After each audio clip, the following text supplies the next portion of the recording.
What's up, guys? This episode is brought to you by Del Hocico. Do you wish you could tell that annoying coworker to fuck off, or tell that certain family member to shut the fuck up without facing the consequences? Well, Del Hocico is just right for you. This extract from the I don't give a fuckabus plant is completely organic and environmentally safe. One spray of this and you'll be enjoying the sweet nothings coming out of people's mouths that annoy you the most.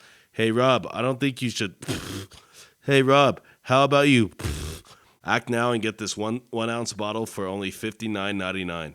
Just go to telecico.com, code Puras Pendejadas to save absolutely nothing at all. That code, Puras Pendejadas, and watch the magic work. Thank me later.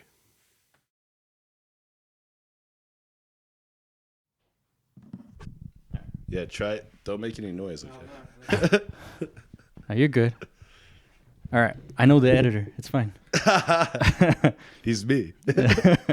All right. Welcome, everybody, to the Puras Pendejadas podcast. I have a super special guest, repeating guest, actually, Mr. Chris Marquez. Yo. What's good, everyone? Yes, sir. Welcome back, actually. Hell yeah, man. Thank you for having me back on your show.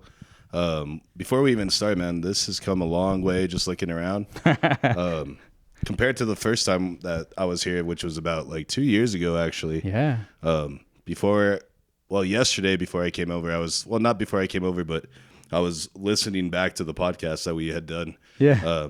I was, like I said, 2 years ago, and your setup is just fucking, it's on another level now, bro. Cool. Thanks, man. Thanks. You guys inspired me. You guys pushed me to like level up. Right. Because I think the episode, and I'll link our episode somewhere up here, wherever it pops up. Right here. But it was my last audio only episode. Okay. After that, I was like, nah, man, I got to incorporate the camera because imagine how that shit was funny. Imagine how funny it would have been with the camera. Right, dude. That would yeah. Like, damn. And that was one thing where I was like, nah, I need to level up a little bit. And I mean, you guys, there's no way you guys could have seen it, but we had like the fold out table right here. The beer pod table. Yeah. Classic. Yeah. And I was recording straight through my interface. Like, yeah, it was, but you guys challenged me. You know what I mean? That's what we call humble beginnings, bro. And honestly, like a entrepreneur starter kit should come with like a beer pong table for like multi-purpose. Like you can eat on it, you can play beer pong, you can record a podcast. Exactly. You could do many things on that table. You know what I mean? Yeah. But that goes to show like it didn't matter because what mattered was the content. And right. That was. And I'm telling you, bro, listening back to that episode, like, I mean, because it's been so long, you don't remember what you said, like, no. So it sounded fresh, so like every joke was fresh. Like I'm there, like going on the 15-second back button on the Spotify, like run that back. That shit was funny, you know? Yeah. So that was cool, dude. And like when you listen to something like that, especially coming from like where I had been like with the podcast, like, yeah. It kind of like reignites like that spark or that purpose of like why I did that shit in the first place. You know what I mean? Oh, hell yeah, dude. I bet. Like I tell you, like I was already on that, like I think I want to do this. I think I like this. So for you guys just to like push me in a good way, you know what I mean? Right. You guys really motivated me because one, it was like watching your show. Two, you guys being here, it's like, it just motivated me. It pushed me, Yeah. So thank you guys for. Yeah, hell yeah, man. And like, it's crazy because like, we'll get into like what happened with the podcast here in a bit, but like that was probably like a good 2 to 3 months right before everything kind of like hit the before shit hit the fan with the pod. So it was like really one of the last times I remember that doing a podcast was like fun. You know what I mean? Because a lot of things after that, like, I mean, just with anything, you do something for so long and it feels like more work than anything. Yeah. And that's what I was kind of like missing. And like re-listening to that podcast, I was like, bro, why did I like, you know what I mean? Like that shit was so fun. Like, yeah. And honestly, which is part of the reason, like I even hit you up, and I remember we had talked about getting this together before, like right after the pod had ended. Yeah. And I think I left you on red, and that's my bad, bro. And I never meant like to disrespect you or anything like that. But I just wasn't in the right spot, No, I get it. We went back and forth a little bit. there was some space, but once you hit me back, and you didn't tell me anything, but you like, like, I don't even remember what you said. It was very vague, but then I was like, oh, all right, cool. I forgot what you told me, but I respected it because I was like, I know how demanding it is, especially on the run that you guys had. And it's like, man, it takes a lot of work, a lot of time. So if he's saying no, cool, whatever. Right. But then to see everything else develop, I was like, oh, that's why. I was like, but it goes to show, like, as soon as you hit me up, which was what, in the weekend, Shit, yeah, like a couple days ago, 3 days ago, honestly. yeah, it's like, yeah, like we'll just, yeah, and that's cool. Like when you have that sort of like relationship with someone where like you can go like 2 years without talking to each other, and then we come back and I see you, I'm like, yo, what's up, dude? Like, you know what I mean? Like it's like it never, yeah, like that absence never occurred. But yeah, like I said, dude, thank you again for letting me come back on here. Like I haven't done any podcasting yeah, since the second to last episode of Conversing with Chris and Misa, the podcast, because the last episode that they did that we put out, I was not even on that show. I wasn't on that one. I was already kind of like in my break mode. yeah. So like since then, like no content. I haven't produced a piece of content, and so it's like nice to be kind of back, being in the studio, like seeing the lights, seeing the recording shit, like the bikes in your face. Like it's like almost like a surreal feeling. You know what I mean? No, I bet. And once you have it in you, if you really want to do it, like you said, you just pick up where you left off and you just, keep it going. But I really do commend you on, taking care of yourself first. You know what I mean? Like, let me, you know what I mean? Let me just back off or whatever it is you felt needed to be done. It's like, good, man. Like, I commend you for that, because if you don't take care of yourself first. Yeah. I mean, you got to watch your own back, Yeah. And especially like, just when you have like a lot on your plate, I mean, I don't even have kids, and like, I feel like my life is pretty hectic sometimes. Yeah. But like, I think just that what the podcast gave me was just that like outlet, Yeah. and definitely. like, not having it is kind of like, even now, like not having it for so long is kind of like kind of took its toll in a way, like in a weird way, like seeing other people do pods and like not being in the scene or not even being relevant really anymore. Yeah. You kind of look back and you're like, damn, dude, like what, like how did that happen, But before we get into anything else, bro, you already know. Yeah. There's still some traditions that are alive. We got to crack this celebratory beer. Go ahead. There he goes, right there. Cheers. Blue's here, by the way, guys. For people that know Blue, Blue's here. The beer man is back. I finally got to meet him. I was like, what? Yeah, he's a legend, bro. And he's actually a person. People are like, dude, Blue's just like a myth. He's like a figment of your like imagination. Like, because I just talk about him and nobody ever sees him, and then we pull up and you're like, oh, he's not even blue. He's fucking white and he's Mexican. Like, what is this? He's not even blue. Like, how does this happen? Well, no, his real name is Blue. That's the crazy part. Yeah. Like, that's not a nickname or anything. That shit's on the birth certificate. Like, no shit. Government name. Like, what? That's cool. But shout out to Blue for, number one, like me and him are first cousins, right? But he was part of the pod forever. And then even after everything, like, the one person that like stood by my side the most was Blue. And like, I know it's like family shit. Like you would think, oh yeah, it's your cousin, right? Hell no, bro. That shit doesn't mean anything. Like in those situations, people will turn their back on you, And so for him not to, and to still like hang out with me, even though we're not doing anything podcast related, and still like being like best friends, really, like I got to thank him for that. Cause like he helps me keep like my head on straight, That's good, man. You always need that, at least one person to, make sure you can rely and have your back. Right. So it's really special. Thank you, Blue. Thanks, so dude. Nice. Thanks, man. Nah, but so I just, before anything, I think I just want to thank you guys for the entertainment. You know what I mean? Because what's done is done. But you guys, like, I get a clear view of how much people connect to, this type of shit that we do when I put myself in their shoes, right? So when you guys, like, I remember when I was like really tuning in, like looking forward to it and shit, I wasn't in a good place in my life. Right. So like, yeah, I would watch other podcasts and stuff, and whatever, try to distract myself. But I had I felt like I told you guys when you guys were here, like I'm a fan, man. Right, Like, right. like first and foremost, I'm a fan, and you guys really helped me through some dark times, man. Like you guys helped that load get a little bit lighter, man. Right. And I don't think you guys realize, because if that was me, imagine who else. Imagine how many other people you guys helped. You know what I mean? Yeah, and I really see the gravity of that because there was a lot of people when the pod went away that would reach out directly or they'd comment on the YouTube video like, where's the pod? Like, what the hell happened? Like, what the fuck is going on? Like, you know what I mean? Because, like, the way it ended, there was no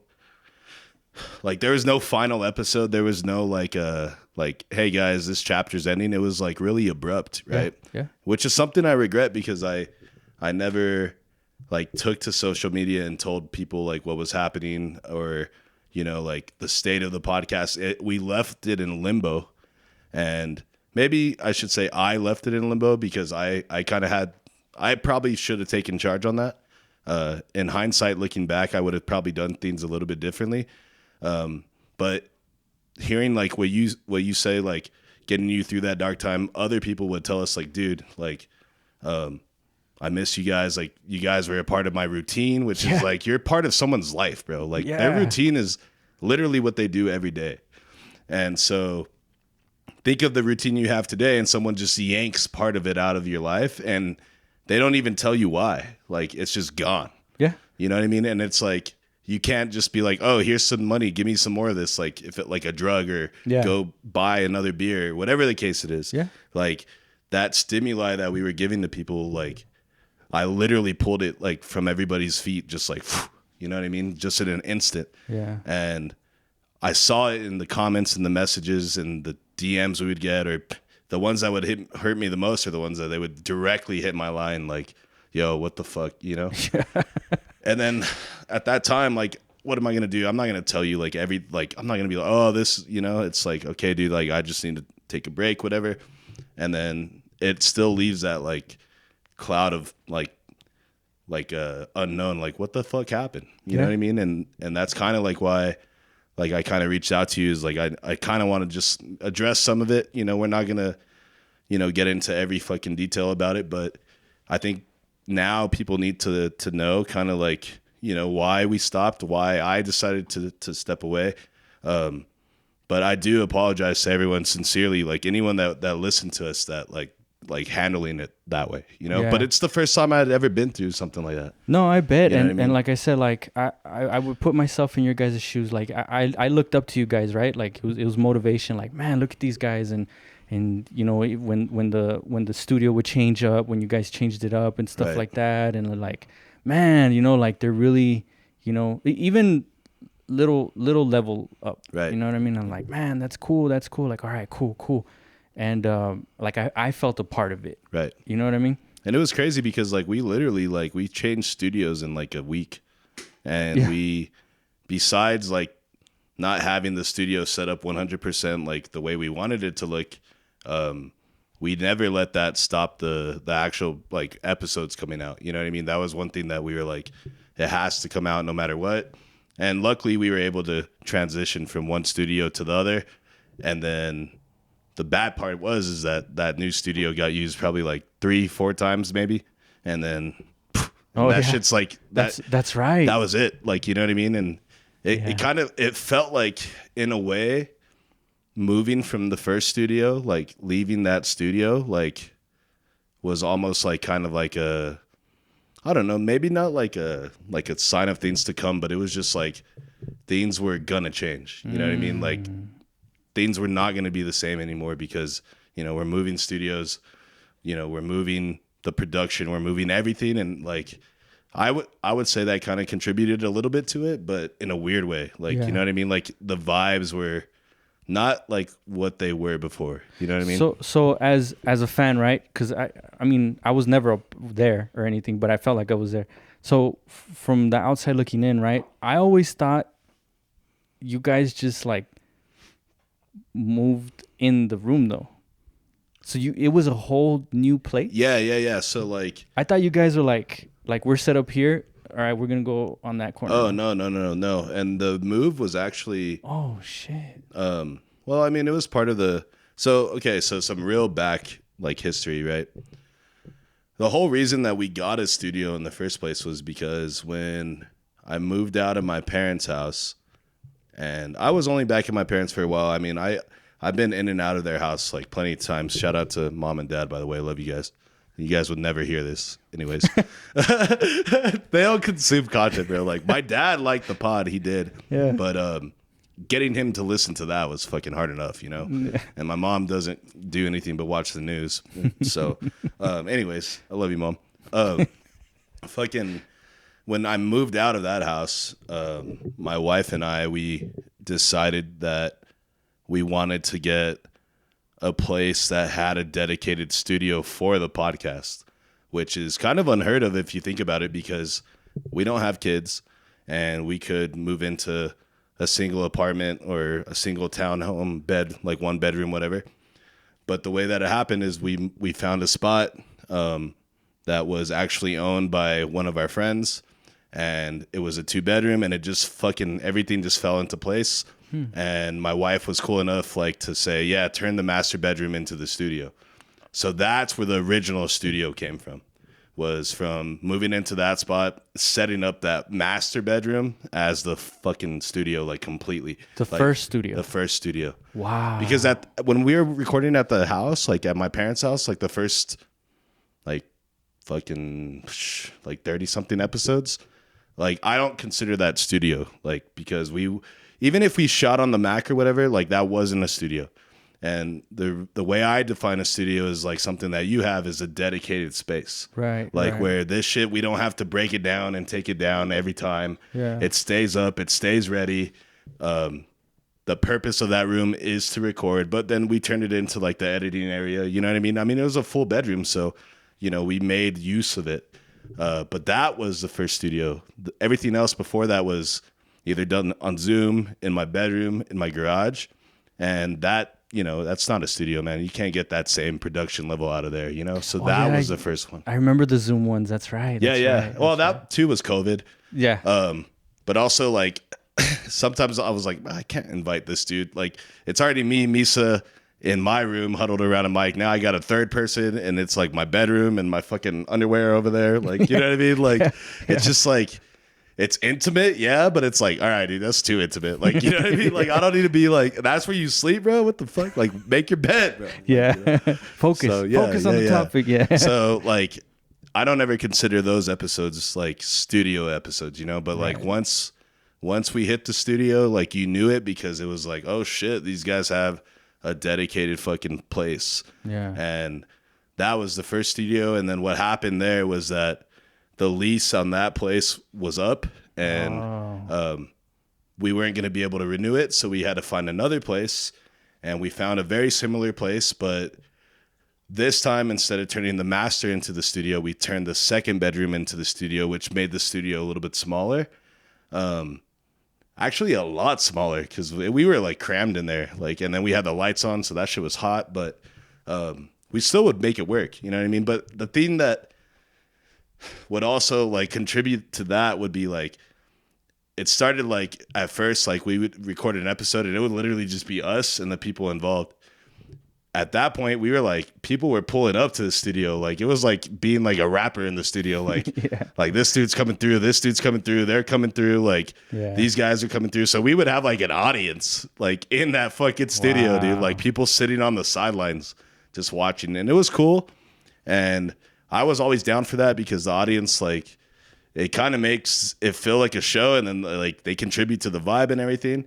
But like when you don't have the space, it becomes hard, and then people are going in and out, and so it does get distracting at some point.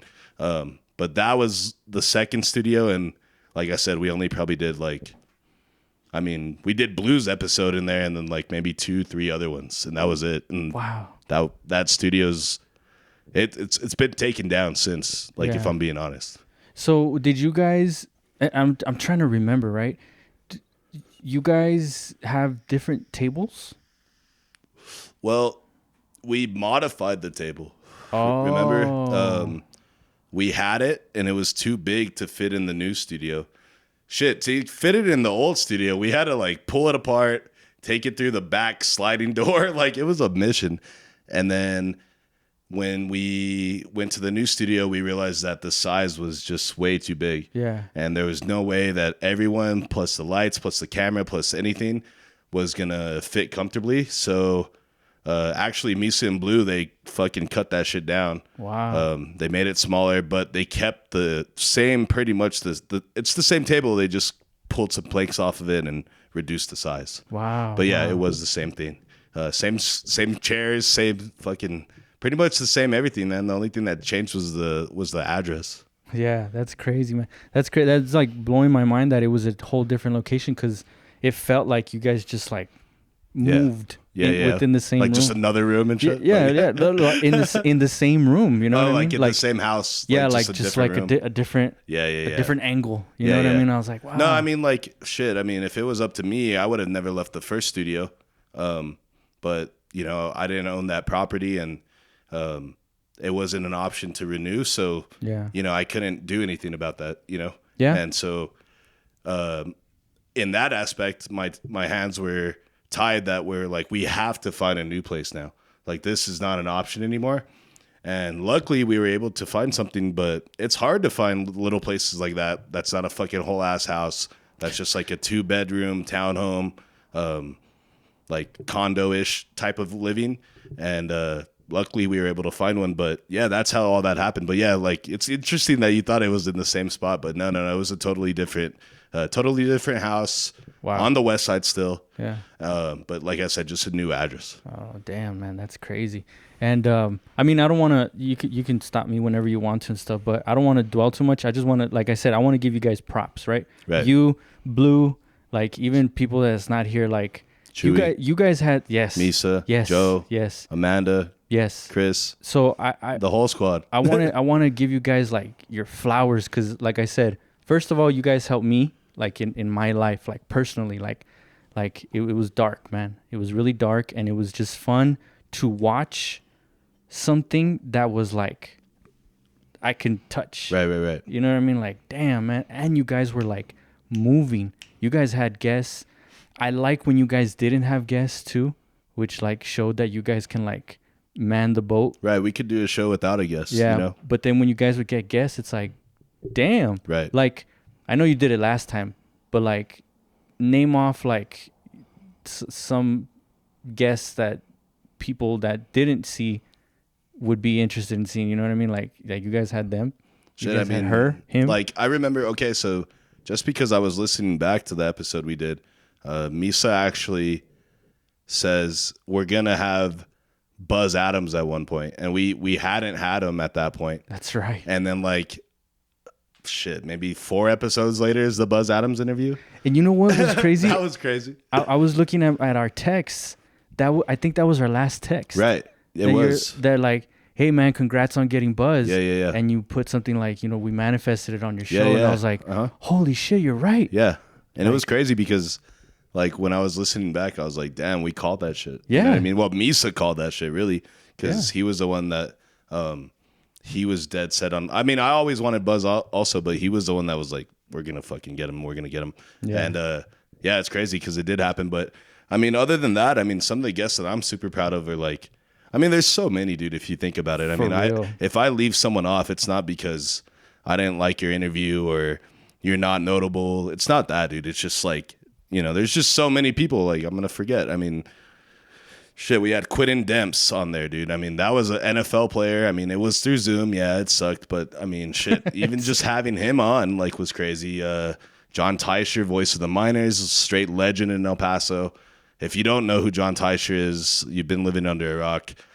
Johnny Cage, everyone knows about the Johnny Cage episode. Shout out to him, always being super supportive. Austin Trout's a big deal to me. Ivan Melendez is a big deal to me. Aku the Master, that dude's like popping off now, like pretty hard in the rap scene. We never got Cristal Poppin'. That was one that we were shooting for. But I mean, a lot. Ponchi Herrera, Nico Ajminian, Julian Lueta, Chile Pelon. Felipe Blon. Iggy Samaniegos, his real name. There you go. Fucking Steven Puga, Steve Kaplowitz, Estela Adrian Casas. Broadus. He's at the Super Bowl right now too, by the way, covering that shit for ESPN 600.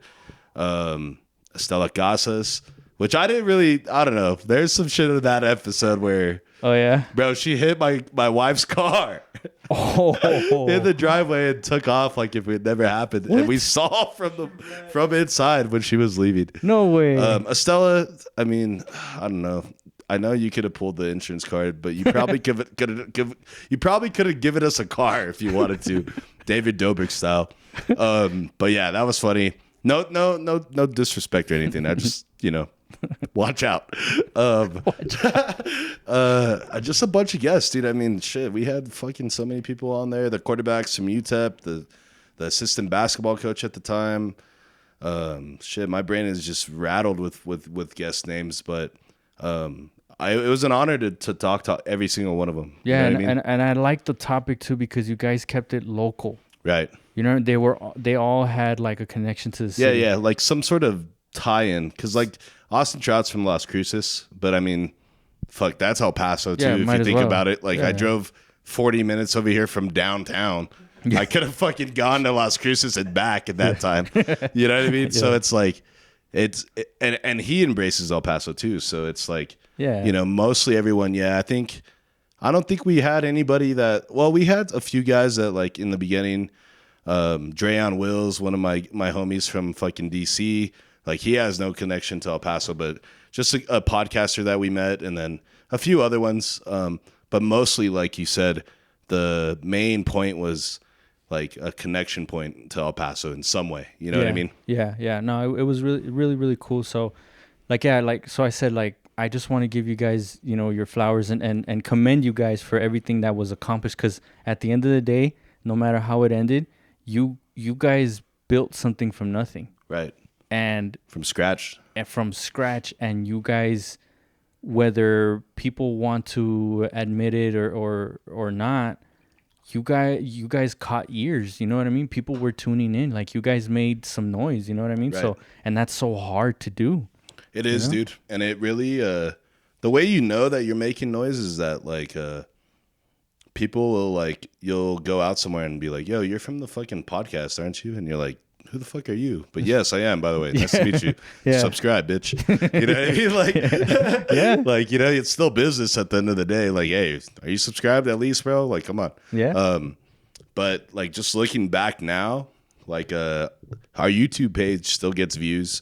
Spotify still gets plays. I don't know who the fuck is there running shit back, but I mean, that's how you know. It's like some people are still either finding it barely, or they found us a long time ago and we're like, oh shit, remember these guys or whatever. But I think it's harder to find us now because there has been no activity on the channel. Yeah. And then obviously YouTube's not gonna fucking push it, whatever. Obviously that's the algorithm. But looking back at the numbers, like I remember like an episode back then might have had like 100 views, 150 views on YouTube, 80 views on Spotify. And now you look back and then on YouTube, it's got 400 views now and it has 120 views on Spotify. So like, it's still like just like slowly racking up views somehow. And that's when you see like, oh shit, like I did make like a lasting impression in a way where people are still either talking about it or thinking about it or even actually going back and listening, which is crazy because it's been like almost 3 years, dude. Like, you know what I mean? That's And time so goes by crazy. like that. And that's what's fucking crazy is that it hasn't even felt like that. Nah. Like I remember yesterday, like I can remember it like it was yesterday, like making the decision to step away, what I was feeling at that moment. Like I remember all that vividly, bro. And I remember the conversations I had with certain people and coming to that conclusion. Like it feels like it was yesterday in my mind. You know what I mean? Yeah. I was trying to think back too, like, man, when did everything, change and stuff? And I was like, no, has it been that long? And then I'm like, yeah, like talking to Blue right now too is like, well, they came, I didn't even have video. You know what I mean? And I started thinking back and I'm like, holy shit, man, that's been a while back ago. Like, oh man. So yeah, you're right. it goes by quick, man. But I'm glad to see you're in good spirits, because I know that was one thing, that really concerned me, is like, is he all right? Yeah. So, we texted very, very little, very minimum. I didn't ask any questions. You just let me know, as far as like coming again, like, yeah, but like, dot, dot, dot, you know? Right. And no, I didn't take no offense to it, because right away I kind of caught like something's going on, and it's bigger than this. Right. So And I it's was like, and like I also like my social media, like even on my own IG and Facebook, like just plummeted into the ground, dude. Like I was not on socials. Like I remember for a while, the last IG post on my personal account was my graduation picture when I finally graduated from UTEP with my bachelor's degree. That was like the last post that was there for a long time. yeah. You know what I mean? Yeah, I remember that. I didn't have, not that I don't have shit to post about, because you can post about anything, right? I could post every day, me cracking a beer, me fucking doing some mundane thing or something that I think is funny, right? Yeah. I could do that, but like if I'm not engaged with what I'm gonna post, like I'm not just posting for clicks or likes, you know what I mean? I'm not like a super like into having a social media following. Like I don't even have a fucking Snapchat. I don't even have a TikTok. Like, you know what I mean? I'm not that crazy into social media. Yeah. So when I went dark like everywhere. You know what I mean? Yeah. And I felt lucky that I had your number. right. That was like, if you had my number, I would still like, that was still a very valid way to get to me. Yeah. But I mean, I still like, if you hit me on IG, like I'll see it. It might take me like 2-3 hours, but I'll see it. Yeah. But yeah, like having that direct line to me is like, that was still open at least. I never changed my number. I kept the same number. I would always respond to people that text me, because when you text someone, to me, that means that you're thinking about them. And so when I would get a text from somebody that I hadn't heard from in a long time, I was like, all right, that's like them reaching out because they actually care. You know what I mean? They're not just using me for the platform or the cloud or whatever. They're like actually like, hey, dude, like, are you fucking good? Like, where the fuck did you go? Like, you know what I mean? Yeah. And if I'm not mistaken, I need to look back, but I don't think. I know the text, that was the last text, right? Giving you your congratulations and stuff. But I think on IG, I think I had messaged you like, right. Is everything good? I hope everything's good. And that was, I don't remember. I think I did. I'm not sure. But I was just like, all right, everything's cool. Everything's all right. But another question I had for you, can you explain to the people the work that goes into, because you were mentioning the algorithm, right? Like right now, of course, everything is at a the lowest of the low. Yeah, bro. like nothing's negative. Whatever views you're getting right now is just based off of just people, like you said, either missing it or just want to like look back at all these funny moments, or whatever it is. But like the work that has to go in to make sure it's in front of people's eyes, like, can you talk about the work you guys were doing? Yeah. So, I mean, the main thing for like when I decided to take it seriously was because at first I would post like once every 10 days. I would tell myself that was like my rule. Post every 10 days, right? Not 2 weeks, every 10 days. Because it's still a long time. 10 days is a long time, right? Mm-hmm. But 2 weeks to me felt like an eternity, right? So the idea was that the more frequent that you are with the posting, the more engagement you will get, because you're feeding the algorithm more things to push out, right? Mm-hmm. And if I put out one video every 10 days compared to 3 videos every 10 days, the higher percentage that I have of me landing on someone's page, like randomly, is higher. And so that was the idea, is that if we want our videos to pick up traction, and what I mean by traction is traction from people that aren't seeing it on my feed. It's people that don't even know us that are seeing this because the algorithm is feeding it to you because you're in El Paso, you're in this area. The episode has a tagline that says El Paso, and so that's how it gets fed to you, right? And that was like the thing, is that if we have to post every single week, then we need to choose a day so that it's consistent. And then we need to actually commit to it. Like, not like, okay, we post 3 Sundays in a row, and then on the 4th, we're like, we don't feel like it. Mm-hmm. Like, it's like, no, like, that's posting day. That's what I would call it. Today's posting day, guys. Like, today's Sunday. Today, we're posting a goddamn episode, no matter what. Yeah. And so having that expectation at the same time means that you are going to bust your ass every single week until that episode comes out. Yeah. And then when we pushed it to 2 times a week, it's like, oh, now you just fucking incurred a second load of work. You know what I mean? But at the same time, that's like how you get it to grow. You know what I mean? Like that's literally how you do it. And I mean, I could have, or any of us on our pod team before could have paid every month YouTube $100. Go fucking push this, go run it up, right? And I thought about that, but at the same time, I was like, that money could be used elsewhere. We could upgrade our cameras. We can get this. We can do this. We can pay somebody to edit, like, so it looks better. It's faster, whatever. But the way we did it was all generic. And like, what I mean by generic is no boosting posts, no reaching out to like a third party to write my script or write my post or write my caption. No third-party editing. Like, all editing was in-house because I wanted it to be a certain fucking way every time. Yeah. And I wanted it to flow and everything. Yeah. And so that's like all the work that you like bring onto your plate when you decide to make that like choice to post every single Sunday by this time, no matter what. So it was weekly. You guys went two times a week? Yeah, we upped it to 2 times a week. And so the idea was that like, and you said it too. You're like, I like when you guys did your podcast where it was just you, and the squad pod. That's what we called it, and then your episode with your guest, right? Yeah. And the reason we would do that is because sometimes whatever guest we have, and this is no disrespect to anybody, is that maybe some people didn't like that niche of where that guest was in. Like, not everyone likes sports, bro. So like John Teicher is not for everyone, right? But if you love UTEP, like, there's a badass interview for you. Daniel Villegas, a criminal justice story.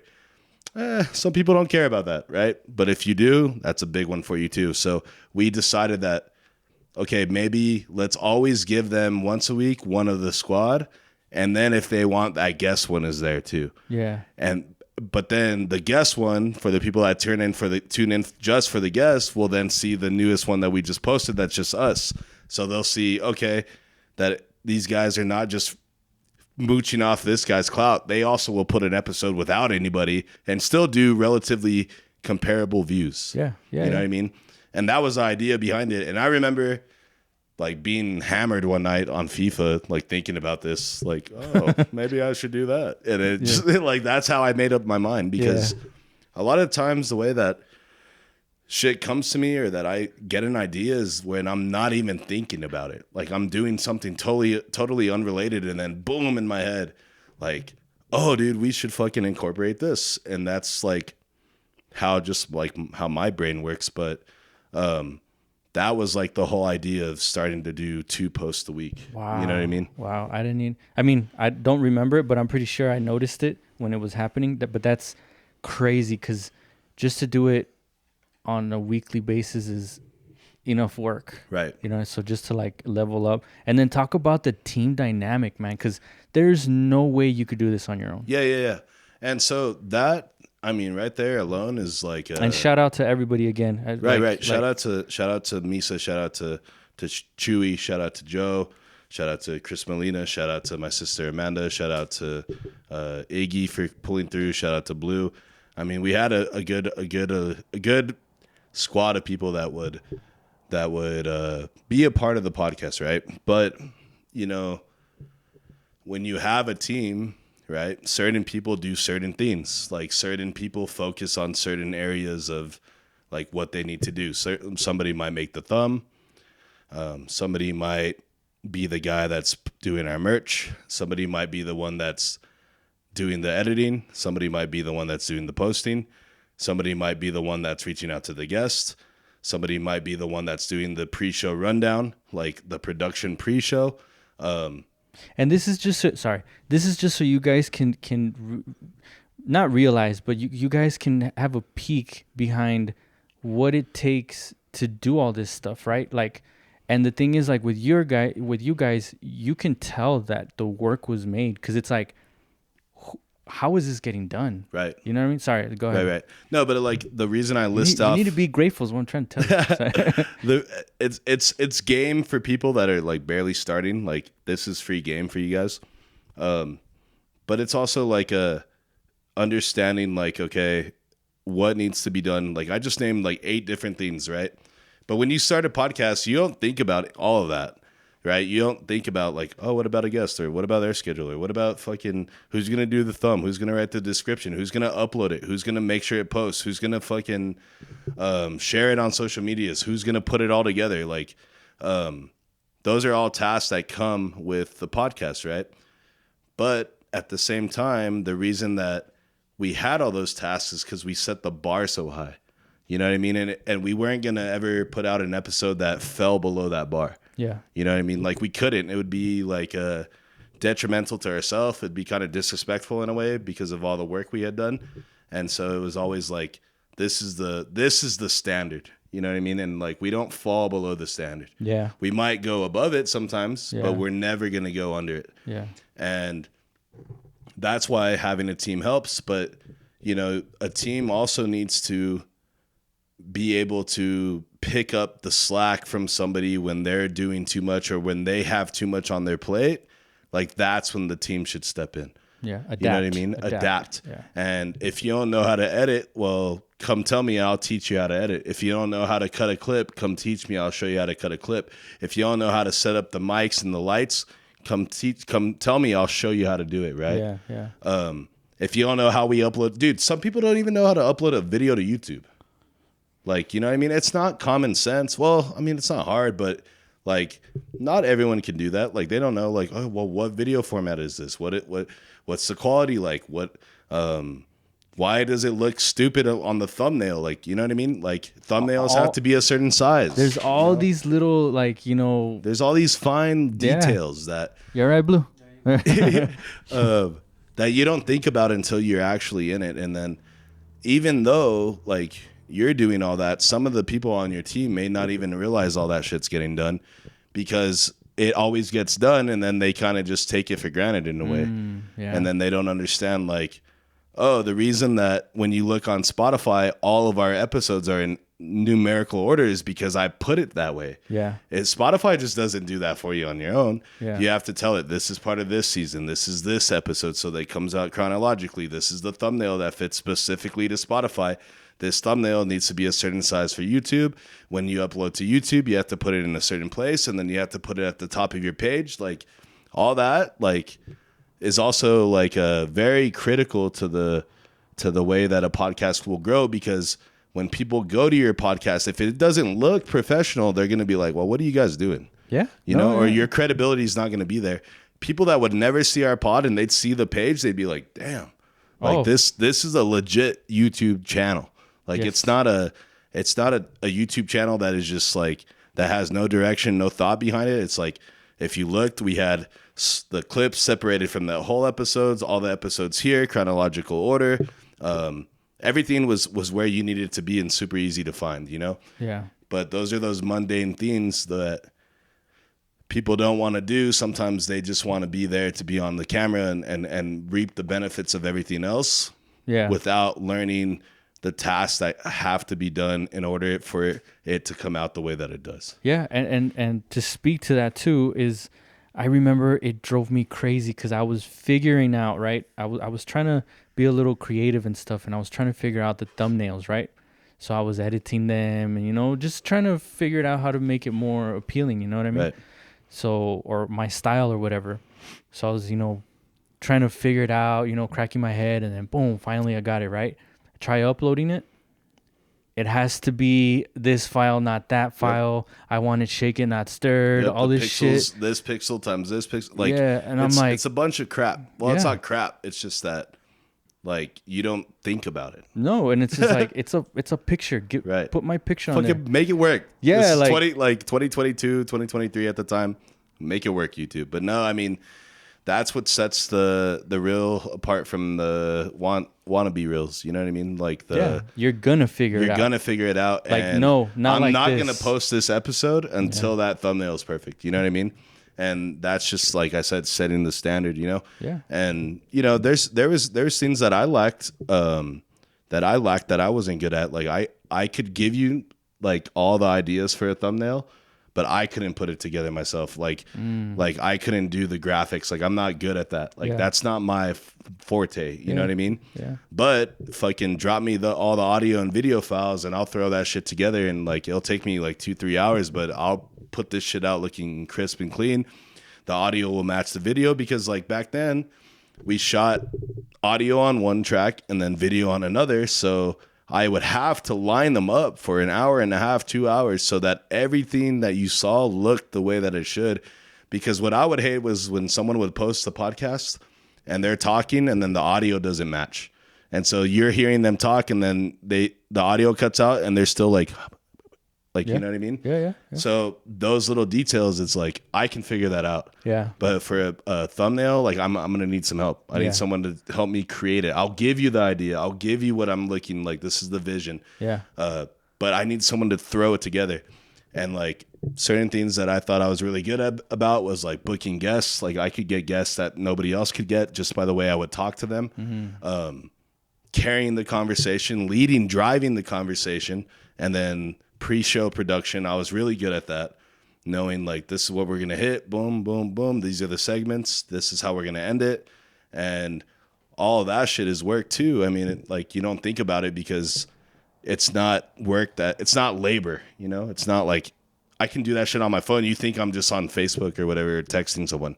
But no, I'm building the fucking rundown to the episode, you know, or I'm reaching out to this person. Exactly. So that was part of the dynamic too, is that like certain people wouldn't want to learn certain things. And then when it came down to like asking for help, like I would think that the help would be there and then it wasn't there. You know what I mean? Yeah. And that's like when it got discouraging, you know? No, I bet. And so now you're talking about like the importance of the dynamic to the whole team, right? And then you throw in this monkey wrench, life. Right. Everybody in there, right? Well, however many you guys were, right? You guys each have a personal life now. Right. So this wasn't your guys's, you guys weren't making a living off of this? No. I mean, we made some money. I mean, I'm not going to lie. We made some money. We made some money off views. We made some money off, we sold some cups. Oh, you guys had merch? That's right. We had some merch. It wasn't it wasn't the merch that I had always thought. I thought we could do better in those aspects. Yeah. In hindsight, you know, looking back then, I mean, I was always down. I mean, we're pushing, we're progressing. Like, you know, sometimes, and I'll think back and like sometimes I was a little like critical on us, or I would say like, you know, this isn't ready yet, or this isn't good enough. Like maybe being a little too hard, but it's because like I knew what I wanted the end product to be. Yeah. And then I would see what we were trying to pitch, and then I would see it not working out, and then it would make me even more reserved, because I was like, you see, this is exactly why we don't do it this way. So that was kind of on me, like being really critical of the team and really critical of what I wanted to put out. Everybody has a life. Everybody has a significant other, kids, whatever. Yep. But you know what? Like one of the things that I'll always say is that I had all that too. Like I had a significant other. I had a full-time job. I fucking was going to school, like not even like just like EPCC, like finishing my fucking degree, bachelor's degree, and full reign of the podcast. That was on my shoulders, really. Yeah, I mean, your name's on there, right? You know, so. And it was almost like we go as I go in a way, but like just having all that pressure and all that, just that weight, those weights on your shoulders of like, I still want to be a good husband, like, you know, I still want to go meet my friend that I've known forever. He doesn't like the podcast, but he's still my friend. I still want to go hang out with him. Yeah. I still want to hop on Call of Duty. I still want to play some FIFA. I still want to hit the bar. Like I still want to have that normal life. You know what I mean? Like I don't want, because all that living would contribute back to the podcast. Yeah. Because it's like, dude, the other day we went here, like we have a story to tell. if I'm just stuck editing every minute of the day, and then I go straight from there to work, straight from there to school, straight back to editing, it's like, what am I going to talk about? Yeah. That's like, what, I haven't even lived. Like, I'm not living right now. Yeah, that's why you got to find a balance of like, as much as you care about it, right? You can't care about it too much, right? Because you're gonna like almost ruin it. I'm not saying that's what you did, and but honestly, that's kind of what happened because the moment it stopped being fun is when I realized like, okay, some shit needs to change because I'm not having fun anymore. And like now it used to be like I'd go to work and then I'm like, fuck yeah, we got an episode tonight. I'm gonna see Blue, see Misa, whatever. Yeah. Like we're gonna record, we're gonna have a good time, we're gonna have some beers. Like it switched from that to like, oh fuck, dude, after work I gotta go do this. I gotta set up the studio.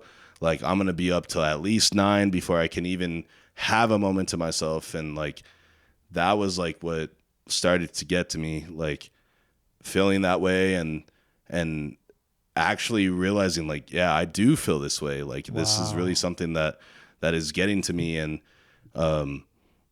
that's what ultimately led to me just like taking a step back, because at first it was a break, right? It was a break for me, at least. Like I was like, I need a break. And the idea in my mind was to take the break, graduate, finish, like just because like my biggest thing too, like at that point with school is that I had struggled with school my whole life, dude. Like I graduated in 2009 from high school. Yeah. And I didn't get my degree till 2022. It was a running joke, right? It was like how long is it going to take Chris to... because I had gone to school on and off for 10 fucking years, not taking it seriously, blew it off, got myself into all this college student loan debt, had to figure out a way to get back, to get financial aid.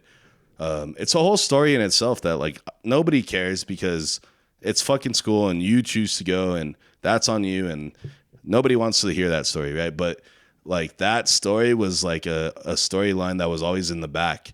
And when I got close to the finish line, like I kind of had to shift the priority to that because it's like, dude, you can't not fucking finish now. Like there's no way. If you fuck up now, like, dude, you're like right there. The finish line is right fucking there. And you have 3 weeks to lock down and get your shit done.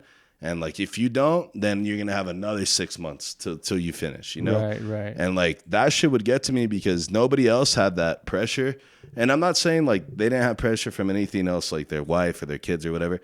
But like that was a deadline for me. Like I need to finish, like this has to get done. Yeah. And if it had to take precedent, then it had to take precedent. And it's not because I wanted it to.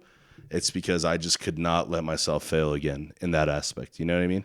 Yeah, no, and it goes to show of like, well, I don't know your situation, right? But we come from this, at least, you know, I can only talk about myself, right? Is that I don't have a lot of, like if I want to get something done, I can't really, no one else is doing what I'm doing. So I kind of have to like navigate myself. Right. But, and I'm talking about like the music and the podcast and all this stuff, right? But I'm talking even about, even going to school, I didn't go to school because I didn't know. I wasn't savvy to like, how does this work? Right. I tried, I messed up, and I was like, you know what? It's not for me. Yeah, not for me. You know what I mean? But there's no guidance. Right. You know what I mean? And for you, well, I don't know what it sounds like, right? You could correct me if I'm wrong, but like for you, it's kind of like, I want to go to school. I want my degree, whatever. And it's just like, in and out, like, shit.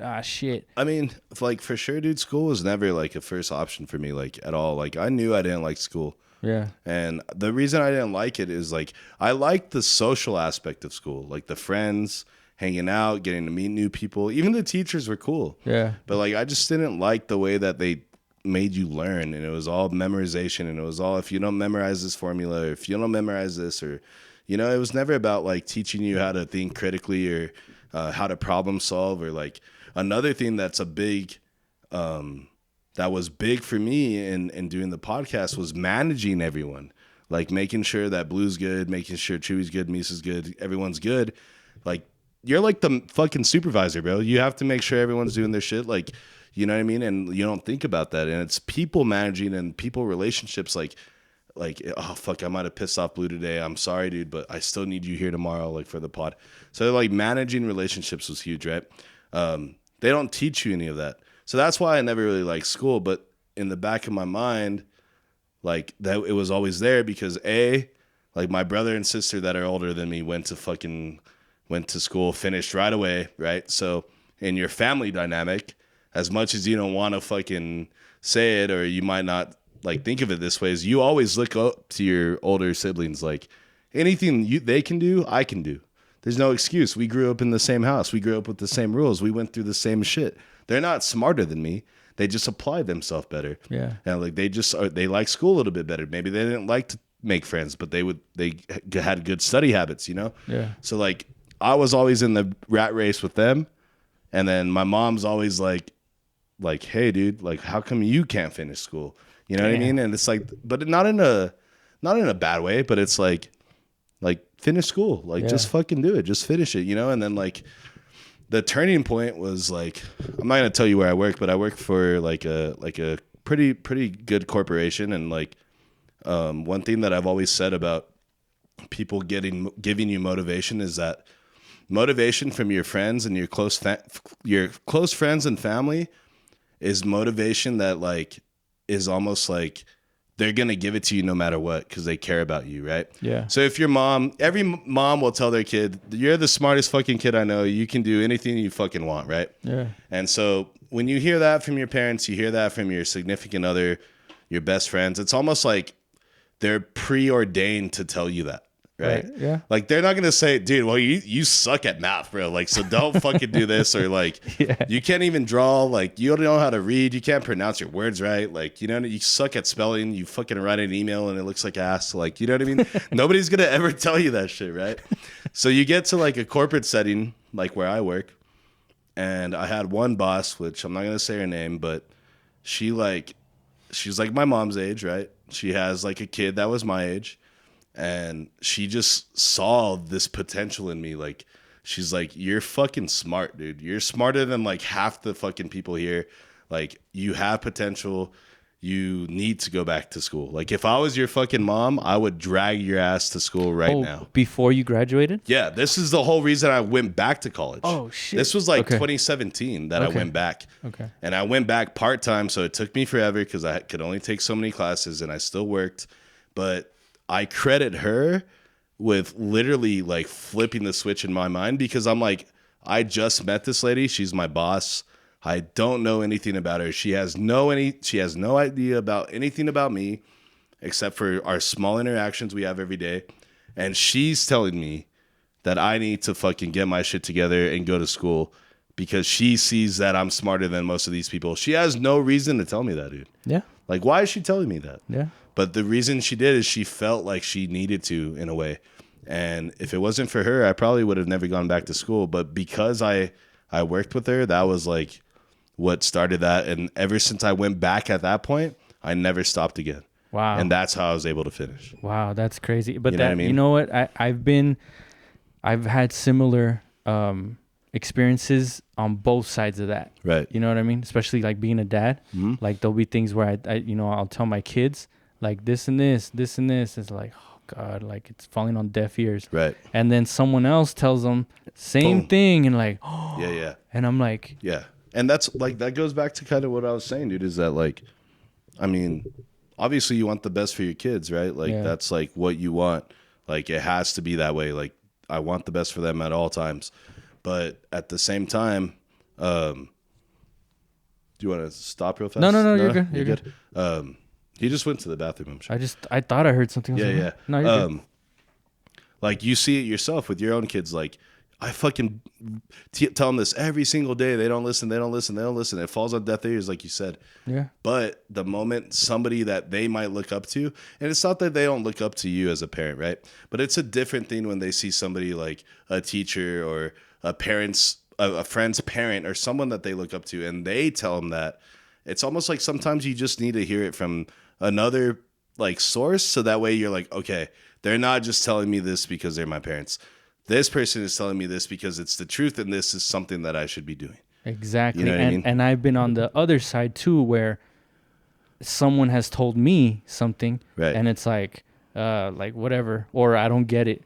And then another person tells me that exact same thing, and I'm like, oh, okay. Right. And then I kind of end up hurting their feelings because it's like I've told you I this was before, telling you this, yeah. and it's like, oh, I wasn't ready to. Right. Well, later on, right? What I realized is like I wasn't mentally open to receive that I wasn't message. ready to receive what you were trying to give me. Yeah, you know, like what I mean? you were trying to help me out. You were trying to look Right. out for me, but either the way the message was delivered, or I wasn't open to receive the message, or something. It just didn't align. It just so happens that now I got the message. Right. But the point is that you get the message. Right, exactly. Right, because that shit is just gonna be hovering around.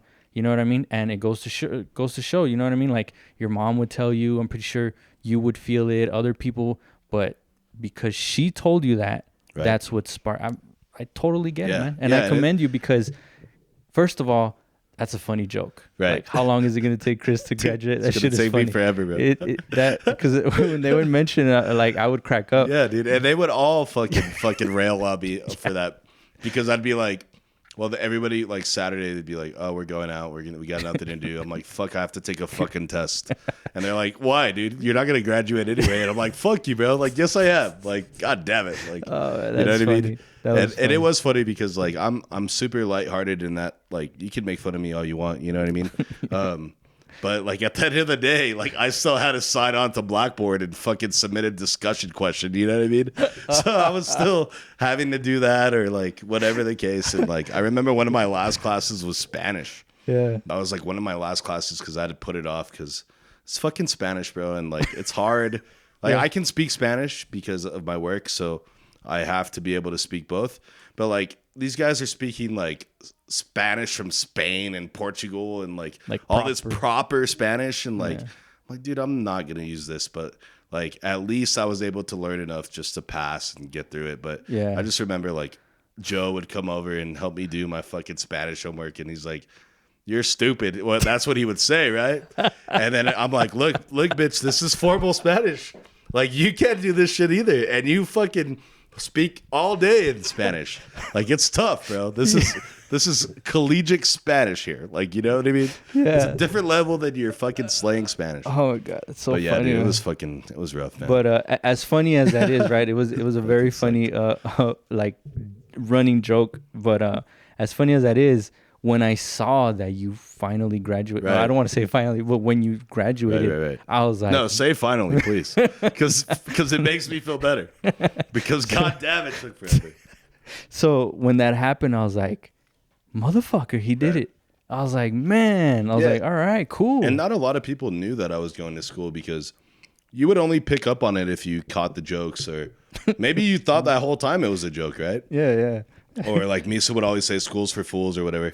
So like you would probably think, oh yeah, that guy doesn't go to school. There's no way any of these fools go to school, especially the one that's pounding all these Bud Lights. Like there's no way that guy's taking an exam on Sunday. That's funny. Him? Yeah, this fool? Like no way. Like, you know? Yeah. And so a lot of people didn't know that about me, but I don't ever like try to press like go to school. Like even on my like young cousins, dude, I'm like, dude, find something that you love and just do it, dude. And I wish people would have told me that instead of like, oh, dude, you got to go to school, you have to, or you got to be a fucking plumber or fucking work on ACs or cars or whatever. No disrespect to anybody that does that. But fuck you know that. What I mean? But my bitch ass is not going to be working in 100 degrees on a fucking roof trying to fucking turn the air on. I'm going to be inside fucking trying to like bill you for this instead. Like, you know what I mean? I'm going to do the logistical shit. Like, with your hands on your hips. Like, I remember like my dad made me cut the lawn all the time when I was little, dude. Yeah. And then he would always tell me like, hey bro, if you don't want to do this, make enough money to pay someone, you know? And I was like, you know what, bitch? I will.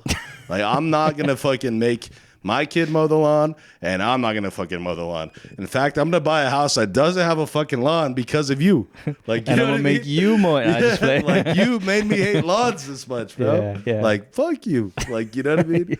But all, like, you know, just that. Those are jokes aside, but like that literally was like my mentality of like, if I do want to get to that point, then like my degree is only gonna help me. You know, it's not required. You know, like you can still make a very good living picking up a trade. If your dad's rich and he hooks you up with a good job, like there's so many like scenarios how people still make a good living without going to school. But I always wanted that just in my back pocket. more to just say like, oh yeah, I did it too, but just like, oh yeah, dude, you need a degree? Oh yeah, I got one. Like, no, like, I'm not like it's not like I went to school to be like a fucking scientist or anything. I just got like a communications degree so I could get my fucking degree and walk the fuck out of there. That's funny, dude. Man. And honestly, like when we did the whole ceremony, right? I was about to go there. Bro, that shit sucks, dude, because you have to get there like 2 hours early. It's a Saturday. The Friday night before, I went with my wife to like her friend's house, and they're like, "Oh, you're graduating tomorrow? Like, fuck yeah, shots, like beers, And no. What am I gonna say? Like, no, dude. Like, nah, dude. I gotta be there fresh to stand in line. Like, nah, hell no. I think that's what you're supposed to say, Chris. Well, that's what any normal person would say, okay, right? All right? But the next morning, I just remember being just hungover, just there, no. like God. And then we're standing in line for 2 hours, like waiting for everyone to get there, and not like chairs to sit, like standing in line. And I remember, like, I was so fucked up and hungover that I would go to the restroom and just sit in the fucking stall and just wait and just watch YouTube. Just like, oh, God damn it. YouTube. Yeah, dude, what else am I going to do? You know what I mean? And then so eventually we go, they take us into the Don Haskins Center. They walk you from Memorial Gym. And there's a fuckload of people, bro. There's like hundreds of students, and then there's a bunch of people just waiting for them, right? That's the only time the Don Haskins Center is full, by the way. Just kidding. Hey, shout out UTEP basketball, tearing it up, but you know what I'm saying. You guys sold it out for New Mexico State and got your ass kicked. Anyways, I digress. Look at You gotta hit him with that. Using your vocabulary. No disrespect, But yeah, so they walk us in, dude, and then my idea was that like, so they tell you have to stay until the end, right?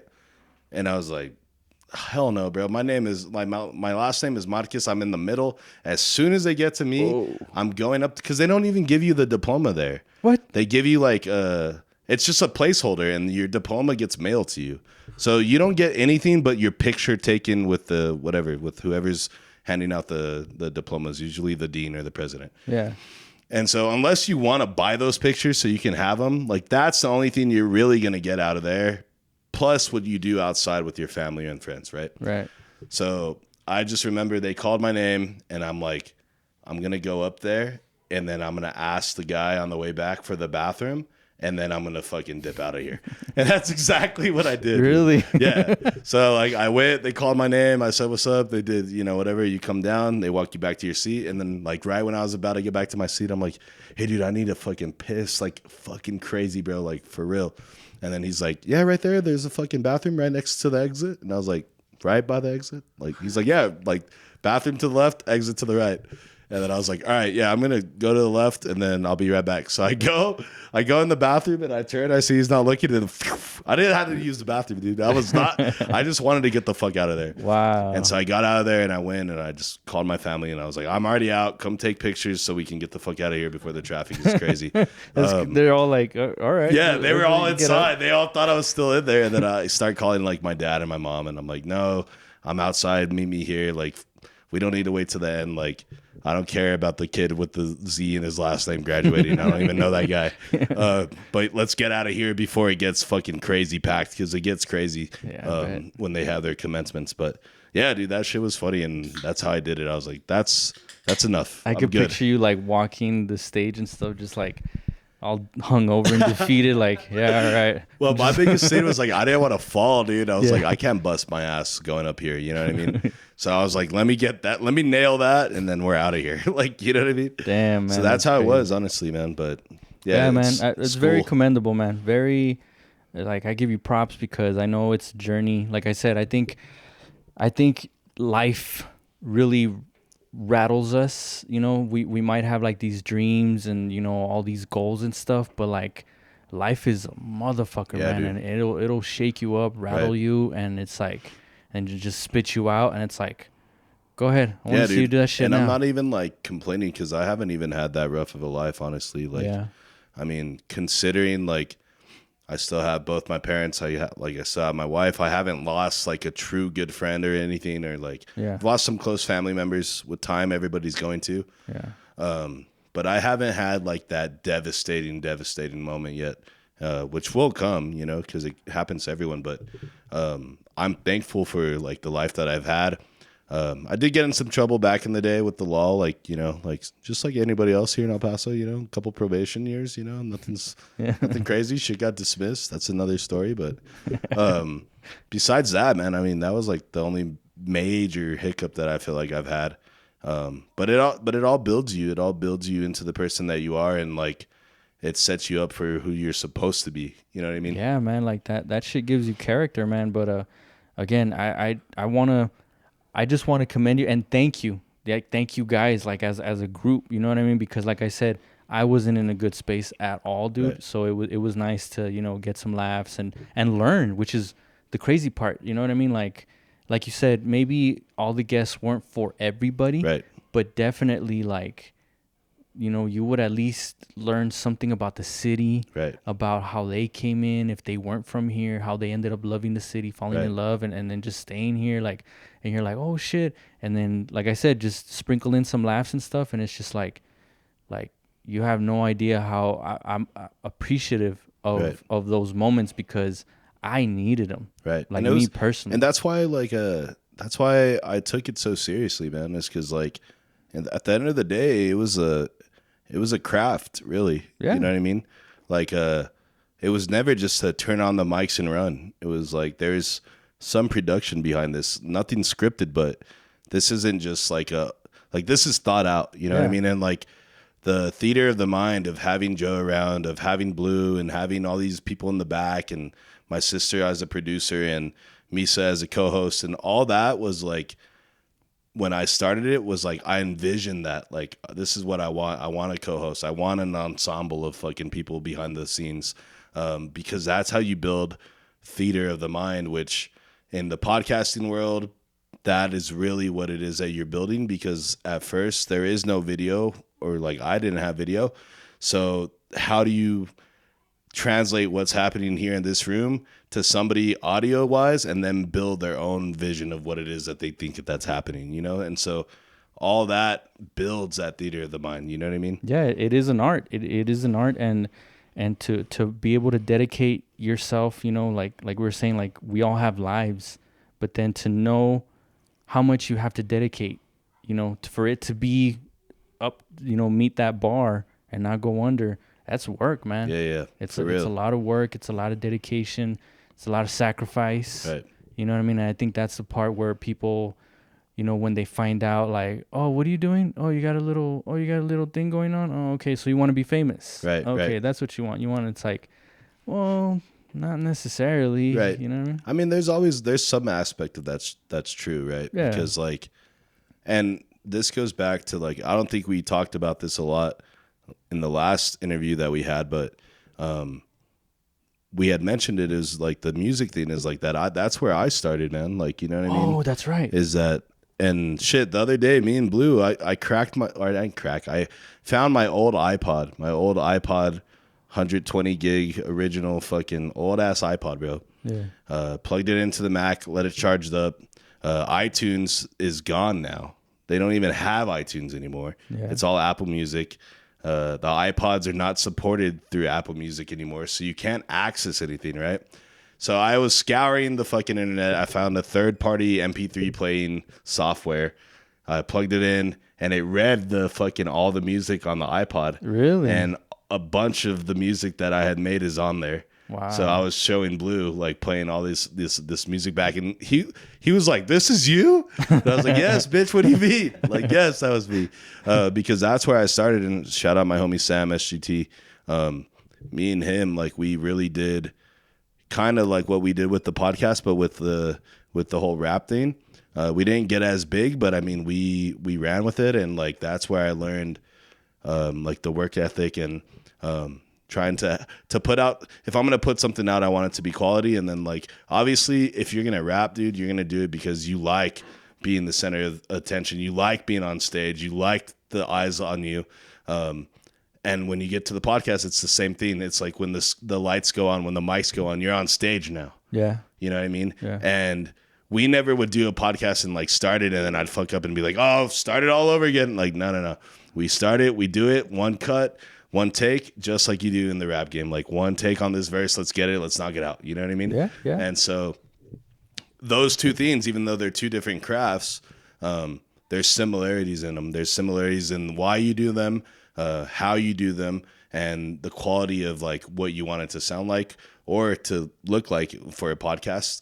But yeah, that those few years of rapping like really taught me a lot. You know what I mean? Well, you're preaching to the choir, Chris, because I don't know if you know, but I do a little bit of music myself. No, dude. I mean, you had Energy Fest and everything, Yeah. and that's why like I brought it up with you is because you're someone that can relate to that. Yeah, A lot of definitely. people that have done podcasting have never done rapping, or a lot of people that rap can't do a podcast because they can't hold a conversation. They're not that social, whatever the case may be. And this shit is hard, Right. too. And that's why like I fuck with you because I can respect both sides of it. You know what I mean? Cool. Thank like you. when I hear you producing your own beats and you're rapping and like you're up there with no dub track and you're putting down your shit, like dude, that is some shit nobody else would understand. I don't make You the know what I beats mean? accurate, makes the beats. Just make Yeah, that shout clear. out Accurate by the way. Yeah. But no, like, thank you. But Appreciate like it. seeing that is like, okay, that's how I know this guy is not like just doing it for the fame. Like he loves what he's doing, you know what I mean? Yeah. And because dude, when you're rapping like that, when you're first starting, dude, like who's gonna listen to you? You have to do it because you want to and you like it. And then maybe some people will catch on to it, you know what I mean? Exactly. So it's all about that drive and that passion. So like whether it's music or podcasting, you have to have it regardless. Yeah, and it's an art, and it just so happens. We talked about this last time, how this just fell into my lap, you Right. know? And Yeah. and it happened because I wanted You to met help Papa someone. Bear. Yeah. So like, yeah.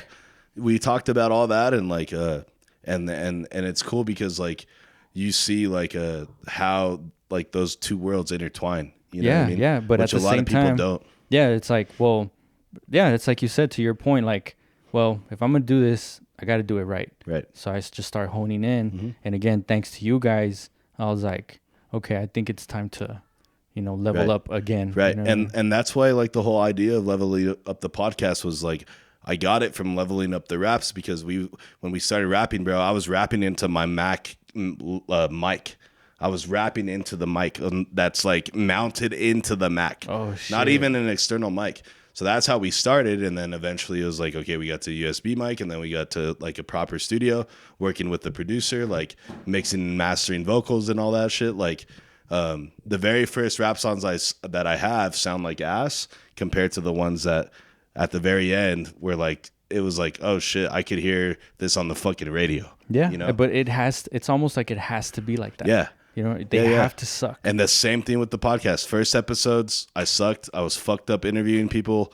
Like it sounded like shit. And then fast forward 100 episodes and you're like, God damn, this is a change of fucking scenery completely. Yeah, man. Yeah, that's why I agree with, everything you're saying, man, because like one of the things that I make it a point is for all this that we do, as much work as it needs from us, it has to be fun. That's like the number one thing. Right. That's my number one rule. It has to stay fun. As soon as I feel like I'm working, I'm out. Exactly. And I know nobody, tunes in like that yet or whatever, but I went through that with the podcast when it was just audio. Right. Because I felt like, okay, every week I have to, okay, what do I have to, and I caught myself.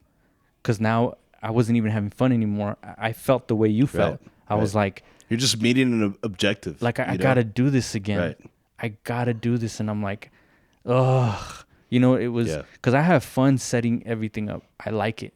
But I caught myself like, dreading it and shit. And I just stopped and I was like, wait a minute. Who's telling me that I have to do this? Right. Nobody. No one's telling me that I have to do this every week. So let me just chill. Right. So then I would just, do it every 2 weeks. And then after that is like, I'm going to do it whenever I fucking feel like on doing my it. schedule. Yep. Me, that's what I'm going to do. You know what I mean? And then you guys will catch it whenever you guys catch it. And if I just so happen to pick up speed, then it is what it is. But Right. I'm calling the shots. Right. You know what I mean? And the same thing with the music. You know what I mean? We were talking about this last time on another episode where that dark space that I was in, it affected the music. It affected my whole life. Right. So yeah, of course. The pod and the music definitely got a hit from it. Right. But I had to take care of that.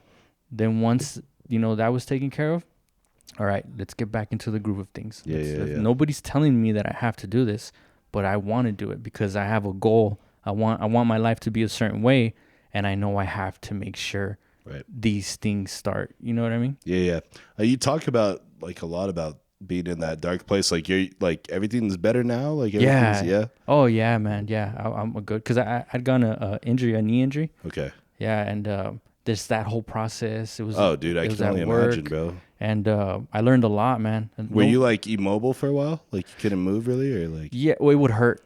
I was limping around a lot. So that shit just makes everything suck. Oh yeah, dude. Like everything. even taking a shower, everything. Sleep. Yeah. I would sleep like tops 4 hours a Right. night. Like continuous or like no, on and off. And max, like 4 hours max. Max. Yeah, dude. During the day, I was hurting. Right. And then it was horrible. It was bad. And honestly, too, like when you don't sleep, that shit fucks with you. Hell yeah, like, man. It makes you feel like shit. It makes you angry. Like, yes. Because your body like just needs that shit. And my mind was like getting the best of me, and it was just it was not a good place at all. And I know you're not like a heavy drinker or anything, right? I mean, I drink, but not like crazy, right? Nah. Okay. And I've seen like do you smoke, right? Well, I mean, it depends. You know, I drink. I'm a drinker, but I'm not like heavy. Right. You smoke? No. No. Ever? I used to, but like back in the day. I was gonna say I thought I saw like a thumbnail of you like. Oh no, it's cigar. I smoke cigars. Okay, cigars. Okay. Yeah, if I but smoke, no like weed or cigars. anything. Nah. Okay, cool. Nah. But yeah, you know what I mean. So just around that time, I started picking. Thankfully, thank God, I'm very self-conscious about my drinking. Right. So that's why, like, if you ask me if I'm a heavy drinker, I'll be like, no. Yeah. And then later on we'll start drinking and be like, damn, bro, you just took down a fucking 12-pack, bro. What do you mean? Yeah, exactly. So he's like, they're Bud Lights. yeah. So no, you know what I mean. Yeah, but yeah. I am very self-conscious about it. Like, yeah, and like, just the reason I asked, man, is because like, when you're in those dark spaces, like a lot of, like how you deal with it, how you cope with it is really gonna like make or break you. You know what I mean? Definitely. And like, I went through like I would be lying if I told you that I'm like not in that dark space still, because I still kind of am, because of everything that happened. The shit's tough, man. It's tough, and it like I still like think about it every day. And like the good thing is that I could have gone crazy, like, because I love to drink, dude. Like I fucking drink like a lot. But the good thing is that I was able to kind of like balance that. And then obviously like I smoke, like you've seen us on the podcast smoking. So just balancing that, and then just not letting it get too out of hand, because there was some times when it would get out of hand, and then I would just feel like shit. But a lot of the way you cope with being in those dark places is like very, very important. And like I said earlier, having friends around or good people around you is going to really help you get through it, Yeah, definitely. I definitely did drink more, but I think what helps is that I'm very self-conscious about my drinking. So even though I started drinking more, I would like also like, all right, chill, man. Right. Like chill. Cause you don't want that. You don't want to depend on it and then just like go down that hole. So luckily, and I was just saying that, and I just chugged this fucking beer. And Blue can actually, I wouldn't. No, you know what I mean. But and then that, and then like my kids, my wife, like it was a tough time. But I will say, like I would feel, and then my job that I had sucked balls too. That didn't help. So like I would leave work and I would feel numb. Right. So I knew I wasn't right. You know what I mean? And sometimes what I would do, like more often than not, I would get home from work, right? I would get ready to work out, and I would just lay here. I would just lay here and just stare at the ceiling. Just fucking zone out. Yeah, I would just stare at the ceiling like, what the fuck is wrong with me, man? Yeah, dude. Like, what the fuck? But I will say that what kept my head above water, besides my family, my kids, my wife, little check-ins, even accurate, right.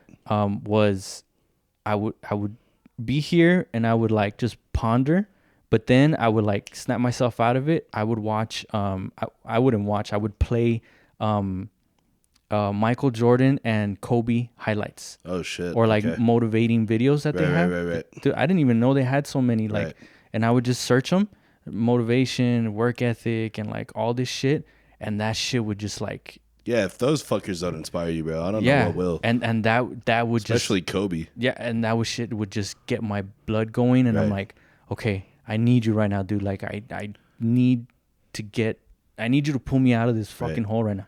And that's what kept me. And so like I've always mentioned that like the creative expression for me is very important. Like having that outlet. Yeah. How did you like even think about like doing music in the first place? Like was it that type of like theme, like, oh fuck, I need to say this. I don't have anywhere else to say it. Let me put it on a track. Like, what do you mean, like around that time? Or? No, just like in general. Like how do you even get? Because like I'm always curious. How do you even get into music? Because I know for me it was kind of like everyone was like, dude, why are you rapping, dude? You're not a rapper, dude. Like you suck. Like you know what I mean? But I was never like, well, that's what you think. But I mean, I can probably write better bars than you can if we have to. Yeah, like you know what I mean? But like that's what I was asking. Like, what made you like?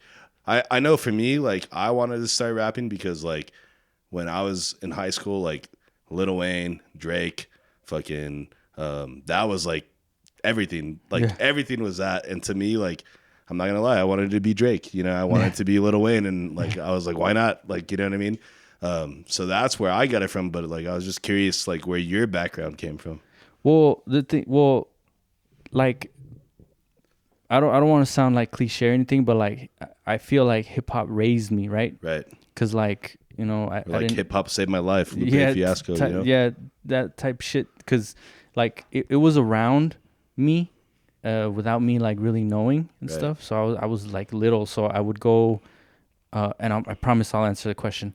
But like I would go over to my best friend's house. We were like in kinder, right? And we'd be hanging out playing, and he had an older brother. And he listened to hip hop, so Wu-Tang, Snoop, some real ass hip hop. Yeah. You know, Dr. Dre, like when all that shit was coming out, you know, Def. Raekwon, you know, when the Purple Tape came out, all that shit he was playing. So I'm hanging out with my friend playing. They shared a bedroom, right? So and that's all you're hearing, and that's like the soundtrack of the background. I like how you said that. Yeah, so it's soundtrack like, of your life, bro. Yeah, so like, all right, cool, and then all this other stuff would like sprinkle in, and I'm like, okay, cool. So then when it came time and then I was really curious because like Chris Cross was like the shit, right? You know, when I was growing up, and it's like, who the fuck are these kids? You know, and like, man. They're almost like my age, I think, and so it's like, and getting exposure back then was even crazier. Yeah, because there was no internet. You know exactly. What I mean? So if you were listening to them, everybody was listening. To exactly. Them. So fast forward that finally, you know, so I always gravitated towards it. You know what I mean? Like, right. So then, but you got to figure too. Like I was little. Right. That wasn't necessarily aimed towards me. Yeah. You know what I mean? So and you didn't understand the lyrics and shit. Like, no. You know what I mean? Like I just understood, you know, whatever I could. But then it's like at a certain point, you're like, man, this is cool. Right. But then you know, you come of age, and it's like I always gravitated towards that, right? So that was like my shit. Of course, I'm Mexican, right? So we and grew your mom's up like, "What the fuck is this?" Yeah. Ay, que feo hablan, puras pendejadas. They're gonna say a racist remark here and there. Yeah. Because that's how we do. Yes, exactly. So then, I remember when it was like a thing. Eminem, when Eminem came out, I think I was like in the 6th grade or something like that. Changed the world, bro. Yeah, dude. And I was like, what the? And no, so it was like the "Hi, my name is" was out, right? One of my classmates was like, "Have you heard of CD?" Right. I couldn't understand, like, what do you mean? Like, we always hear a CD. They always play it on the radio. He's like, no. It's not a CD, bro. And he explained, like, I have the album. The album, bro. Yeah, and I'm like, it's this song plus like 12 other ones. And I'm like, what? No way. Yeah, so then it's like, because growing up, right, I would always want to buy music. Right. But so that album was what? Marshall Mathers EP? No, that was the Slim Shady EP. The Slim Shady EP. Marshall Mathers came LP, after. My bad. Yeah. Okay. Yeah, and that was like, I remembered that was like that one, and then the Chronic, the Dr. Dre, Snoop Dogg. Those CDs are probably the most burned CDs ever. That people would just burn them and just hand them out to people, bro. Because I remember getting one, and when I was little, and like obviously it was explicit, and my mom heard one song and she fucking took that shit from me, and she hit it in a very bad spot because I found it and I took it back and I just reburned it on another CD, put Blink 182 or some shit. But yeah, dude, that shit, those like Eminem, Dre, those guys, like they solidified that 2000s. Oh yeah, dude. You know So what I mean? so growing up, right, I want to buy CDs, and my mom would say like, well, if it has that sticker. if it has that parental sticker, advisory? Yeah, no, yeah. that one, the sticker, two.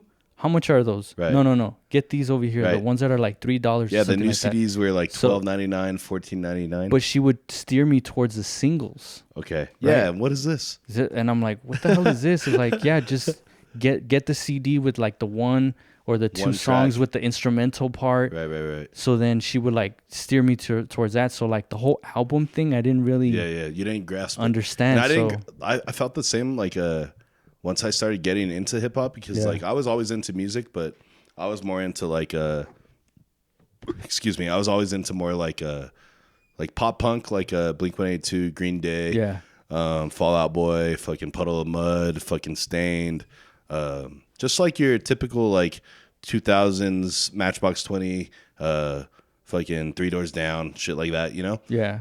So I didn't even like rap till I was like in high school, and my friend Julian, shout out to Julian, he showed me one of Lil Wayne's mixtapes, right? And I remember me and him would always disagree because he was like, well, there's 25 tracks, but there's 18 songs because one track would be a skit or an interlude or a fucking outro or an intro or whatever. Yeah. And I was like, what do you mean, bro? And I couldn't comprehend it.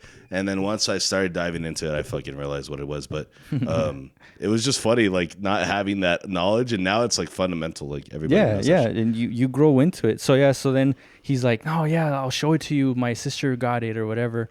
So I was like, all right, cool. So one day he shows up with it. I hear it. Like my mind is just like, wait a minute. And then all of a sudden, all my life prior to the soundtrack of my life just fits this, because I start listening, I start tuning in. I never really realized that I had the ear where I would listen to rap and I would like listen to the words and how they put them together. Right. But it wasn't like on purpose. Right. I would just like tune into that. But then so that came in and stuff, and then you start feeling, you start connecting to it and stuff.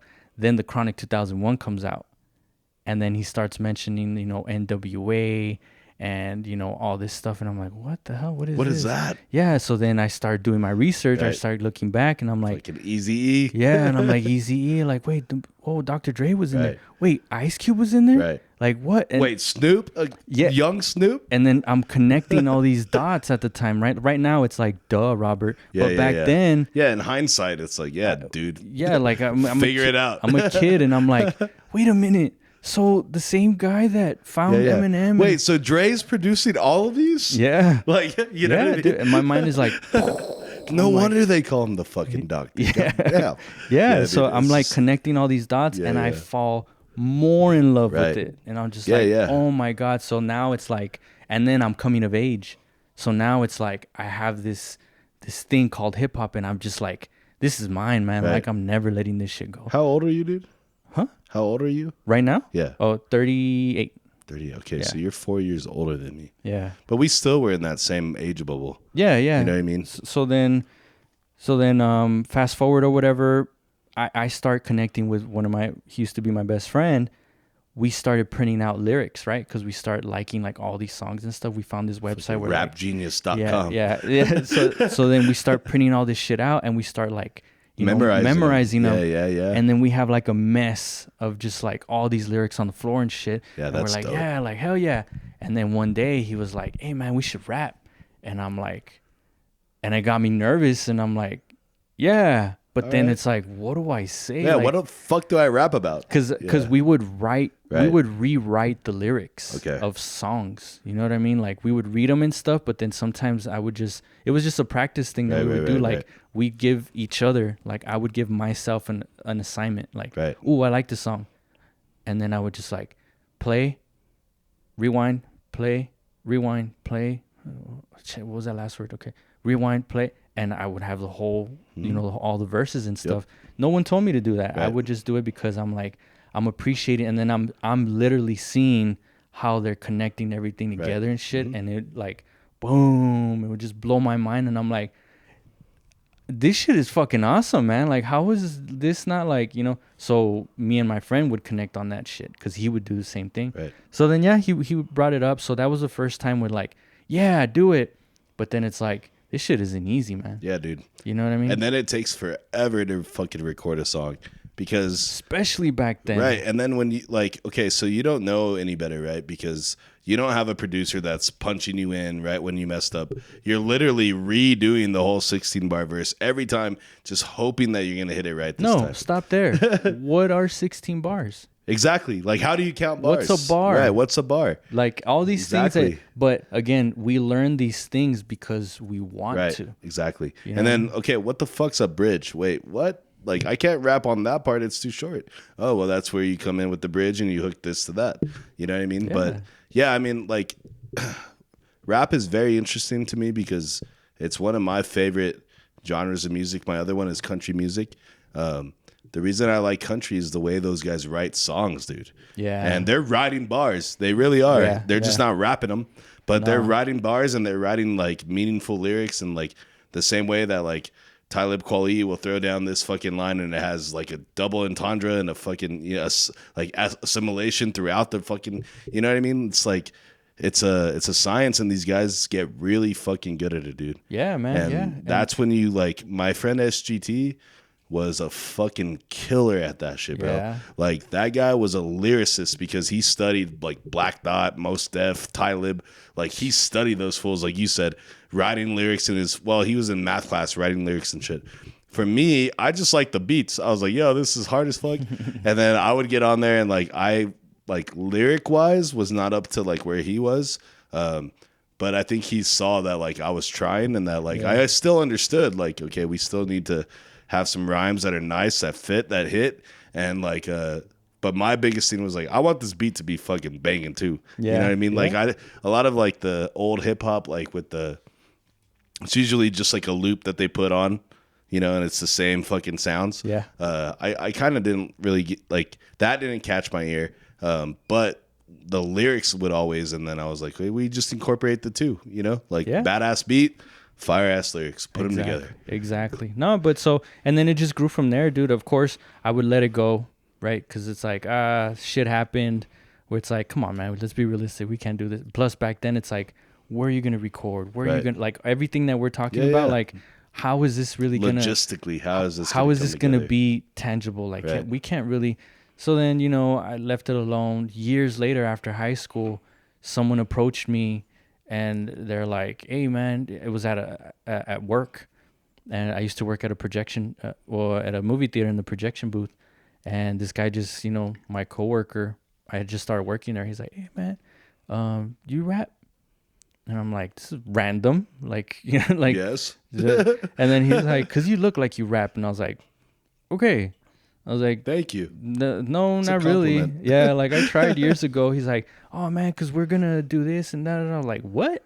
I'm like, all right, cool. And it just like the fire just turned up and I just started like, all right, let's see where I'm at. And then it's just, you know, that part happened. Then it was always come on, Robert, be realistic. Come on, Robert, be realistic. Especially like then, you know, my daughter was born, you know, get all that pressure from that. Yeah. And then like I would try it and then like, oh, no, come on, who am I kidding? Plus technology, you have to pay this, you have to do that. Yeah, you have to know how to do all that shit. Yeah, you have to know how to record yourself. Yeah. Know how to fucking... Dude, even just putting the beat in the fucking recording software is one thing, and then it's like, wait, now where do my lyrics go? Oh, you need another track, plug that in. You know what I mean? All that is... And make it sound good. Right. And then you have to make it sound good. So even though you just spent 3 hours fucking putting down your verse... and then this guy's doing the hook. Now we got to get somebody to fucking mix it and master it. You know what I mean? Yeah. And that's like just as important as you laying down the verse, because if it sounds like trash, nobody's going to fucking listen to it. Exactly. So, you know what I mean? I would let it go. And then, you know, things would happen. And then I'm like, nah, it's stupid little ideas, stupid little dreams, stupid little dream. And I would just like, you know, whatever till one day, finally, I was like, you know, some shit had happened. And, I thought I was going to get I was applying for like a really good job, like a government job. Right. And shit fell through. And I really thought I was gonna get it, and I think I was. Those are the worst, by the way. Yeah, man, and I was just like really disappointed, and I was like, man, I really put all my eggs into this basket, man. Yeah. You know, and I was like, damn it, man. So then I felt myself. I don't think I got depressed, but I felt myself going there. Right. You know what I mean? And I was just like, oh shit, and I was like panicking. And I had called my big brother, and he knew about me, you know, playing around with the music and stuff here and there. And I called him, and I was like, I think this is what's going on with me right now, and I don't like it. And the only thing I could think of that can kind of like distract me from this is getting back into the music. Right. Trying to do some shit. Yeah, like, but I don't know if I should. And he was like, do it. Right. Do it. And which sounds so dumb, you know, because, well, in hindsight, right? Because it's like, if you wanted to do it, do it. Yeah. But it was almost like I needed someone. You need the to tell push, me. dude. I needed someone like, to. Honestly, like that's what it is because. Yeah. It goes back to that lady. Right. Exactly. You know? And a lot of the things that I've been thinking about recently is like what I have planned going forward is that like people have been pushing me like, all right, dude, it's fucking time. Like, you know what you're supposed to be doing out here. Like, fucking do it. And it's when that certain person tells you that, then you're like, okay. Yeah. Like, Cause there it is. exactly. You know? And then that's all it takes is that like, especially someone that knows you and they tell you like, oh, okay, this is just not some bullshit, you know? No. And then boom, that's when you can like mentally get yourself back into that place so that way you can start doing what you got to do. Exactly. And that's what it was. And then it's like, okay, because every time I would start messing with the music stuff, it's like, okay, what's the environment like? You know, technology, what do you have to pay for equipment, this and that, blah, blah. So at that point, technology was at a point where it's like, wait a minute, I think I could do this. I don't think I need to go anywhere. I think I could figure this out. Right. And it's a lot of work, dude, because it's not only writing, you know, it's where you're going to get the beats from, where you're going to record, what are you going to record on, how does it work? Like, you're learning all this stuff to like now. You're like a mini audio engineer. Yeah, and that's I engineer, but I did it out of necessity. Right. You know, like I mix and master, but out of necessity. Yeah. Like Accurate makes beats. He turned to producing out of necessity. Right. Like we do this because we need to, but at the same time, it's like, all right, fuck it. Like let's turn it up then, and it goes to your point when you were saying like, let's set the bar. And nothing goes under this bar. We always strive for above it, man. Yeah, and Saint the limbo. Yeah, and that's what it is. It's just like we're either here or here. Is we it don't called go limbo? down. What? That stupid thing. Oh yeah, limbo. Yeah. Okay. I was like, I think I've fucked that one up. No, but yeah, and you know what I mean. And that's, I'm so grateful and thankful because there was a lot of YouTube videos, a lot of time. Right. Because again, I have a life. Yeah. You know what I mean? I have kids and like, dad, and I'm like, and it looks, to what you were saying earlier, it looks like I'm on my phone. Yeah. I am on my phone. I am. But I'm studying. Yeah. You know what I mean? Yeah. And it's like, you're not going to explain that to them because they're not going to understand. But it's like, yeah, that's part of it is like figuring it all out is a whole nother issue. And then once you get that part down, now you have to execute. You know, and it's like, fuck. And then now I have to get people to hear this shit. You know what I mean? So it's a whole nother thing. That's a whole nother fucking chapter in the book. Yeah. But it's cool, dude. And that's why I wanted to ask you is just because like yeah. Sorry, it was a loaded answer. No. But it's something that I wanted to ask you because like that's something that like we share in common. Yeah. That not a lot of people do. You know what I mean? Yeah. Like podcaster, rapper, like fuck. I'm sure if we had to, we could make a fucking song together if we needed. Yeah, you know what I mean? Like, and it's not, but like what you were saying is like, one thing that is like funny is like, if you were in a random room somewhere, right? And if anybody goes, does anybody have experience rapping in here? Me and you can literally be like, and the whole other room would be like, what the fuck, you guys? Like, but we're here for this. Right. But it's just funny because it's like, well, yeah, dude, I mean, like that's like something that if you've done it before, dude, you can always pick it back up. Yeah. Because it's like, it's in you. Like, and you know what I mean? I'm the proof of that. You know, I'm not tooting my horn or anything, But like I'm the proof because I've let it go so many times. Right, and then brought it back. And then it just comes back. Right. You And see, it's I've just- never done that.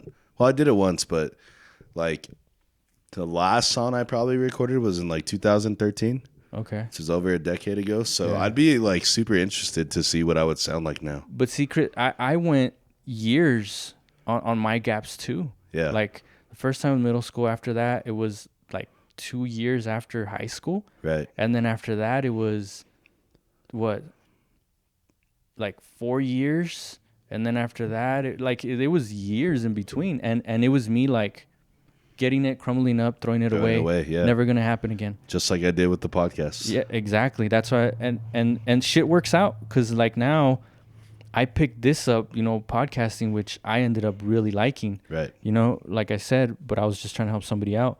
But it just so happens that it helps the music part Right. too.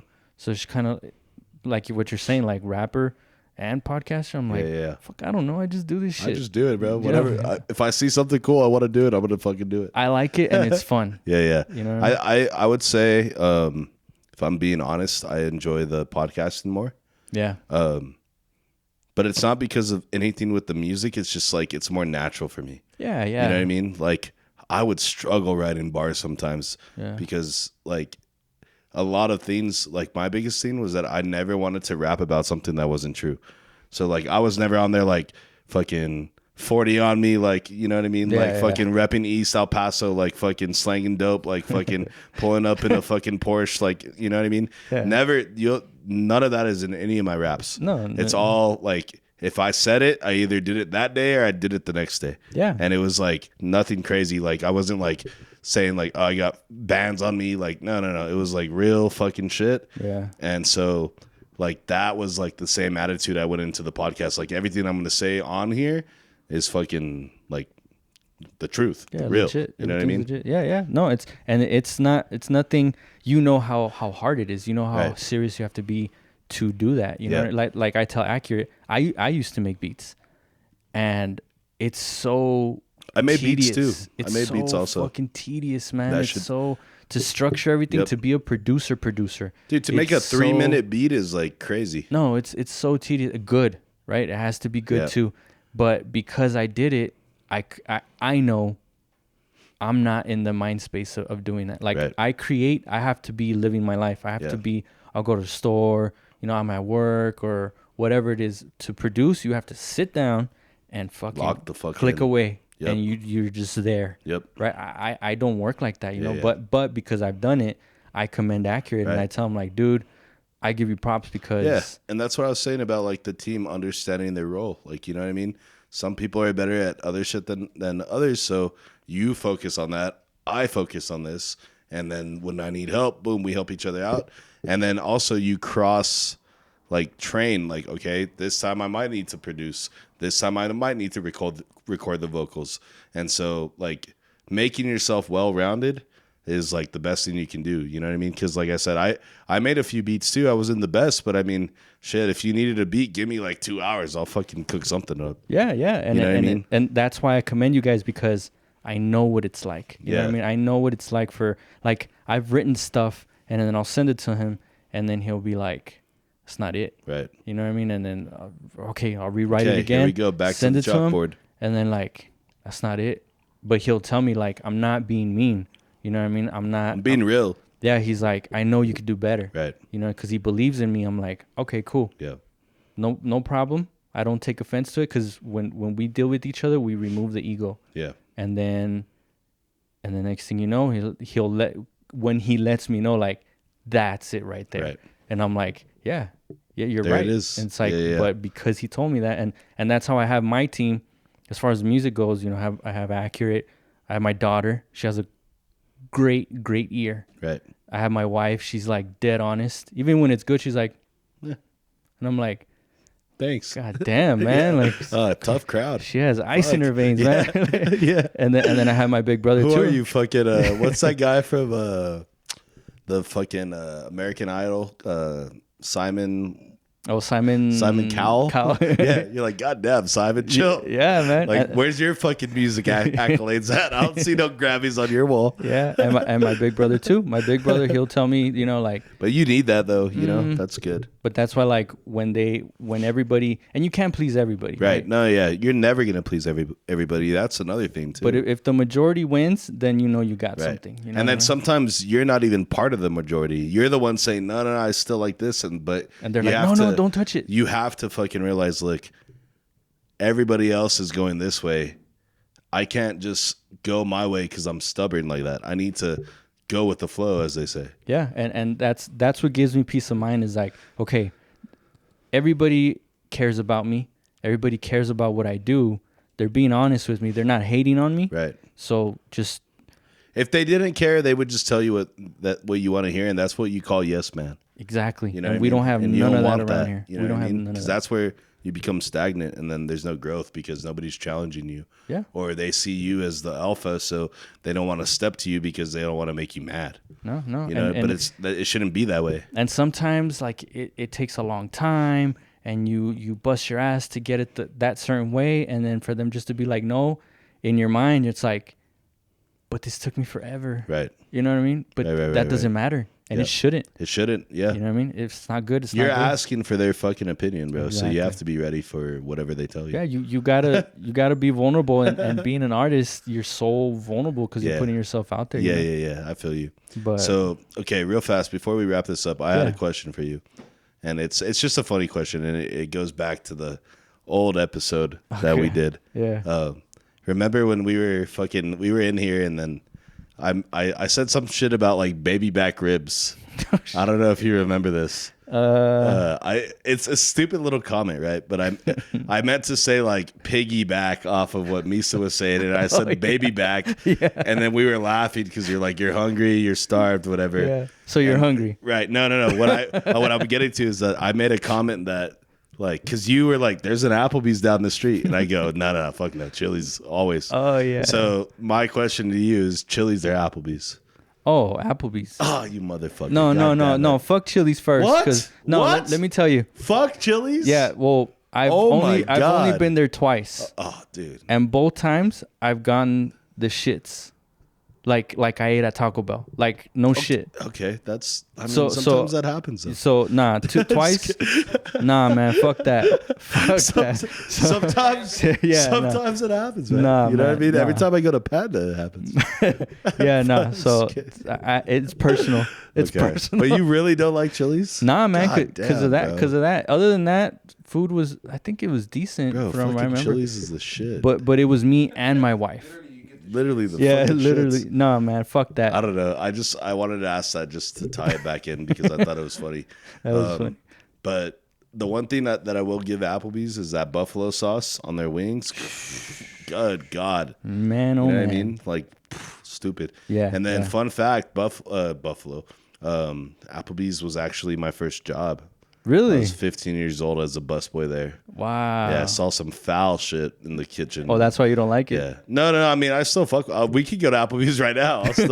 I don't care. But it's just like I have a different view on it because I was there. You know, I saw some crazy shit. I bet. But no, the food is always handled 100% professionally. There's nothing bad that ever happens. It's all right, Chris. You don't work there no more. No, I know, but I'm just saying because I ain't trying to catch a fucking lawsuit from a defamation lawsuit from Applebee's. Like out of nowhere. Like no, I don't care. Fuck Chili's. Hey, fucking. I can't let you do that. I can't let you slander Chili's. Fuck that. But again, yeah, dude, thank you. Thanks for having me again, Thank you bro. for that coming. Shit is fucking dope. And I don't know if you want to mention anything you have planned for the future. If not, cool. And give your socials away. That way people can follow you if and when you do start dropping shit. Yeah, so still Conversing with Chris on Instagram. The podcast page, Conversing with Chris and Misa, is still up, but it's rebranded now. And all I'll say on that is just stay tuned. I'm not going to say anything else, but just stay tuned on that. If you're following us, just fucking, you'll see. There you go. You can follow him and then just stay tuned. But other than that, dude, I mean, social-wise, like I said, I'm not too active, but Instagram and YouTube, probably my main ones. The YouTube channel's still up there too, so if you guys want to check out anything that we've done in the past, it's all there. Conversing with Chris and Misa, the podcast on YouTube. Eventually, it's going to get rebranded, but not yet, so it's still there. But yeah, dude, I was just like I just wanted to get back on a microphone. That was like my main thing, and like just get out there and talk shit out, dude. Because it's like I said, it's been like 2.5 years, and for somebody who did this shit every day for 3 years, to not have a mic in front of you was kind of crazy, bro. I bet. And I'm not trying to say that like from like a egotistical like point of view where everything I need to say has to be like broadcasted to everybody, but it's a change of pace. You know what I mean? Like I was like used to talking about every single subject, every single thing that was trending, and then to absolutely just go black was just wild. And so now I feel like I've come back kind of into like being myself, and that's the whole reason I kind of reached out to you, was to kind of just get back into it and like come back on the podcast and just like feel good again. You yeah, man. And we can always shoot the shit. You know You're always welcome here. You know, this is your guys' home. Shout out to Blue, man. I'll come tomorrow. We'll do another one. Yeah. Blue's arm. Shout out to Blue's arm, man. Blue's arm is a tripod right now. He's fucking just filming us right now. He's like, God damn, guy. I thought you guys said an hour. He's like, bro, you said an hour, bro. What are we at right now, too? 2? 2 hours? Yeah, 154. Well, we did that last time. We said an hour last time, and then fucking Chewy's fucking car broke down outside. We had to jump that shit. I was telling him when we got here. And he recorded that, huh? Someone did. Recorded that. Yeah, he did. I didn't. Yeah. I don't like to record myself with a broken down car anywhere. That's true. That's true. Well, no, man. You guys are always welcome here. You know, shoot the shit or whatever. Promote anything you guys got going on. Yeah. Other than that, no, I got nothing to promote, man. Like, just thank you again for fucking on such short notice too. That's the other thing too. Thank you for that. Just letting me come in here and talk to you and, you know, get my feet wet again. Yeah. I promise my car will start anytime. I promise. I guarantee. I should have said that, but it's a new car, so newish. I mean, it should fucking. No, yeah, but it should crank up. If you ever have something to promote, you know, you could always push it this way. And same for you, man. I mean, like I said, I'm not saying too much about what's next. Like I said, just, you know, follow us. No, we're good.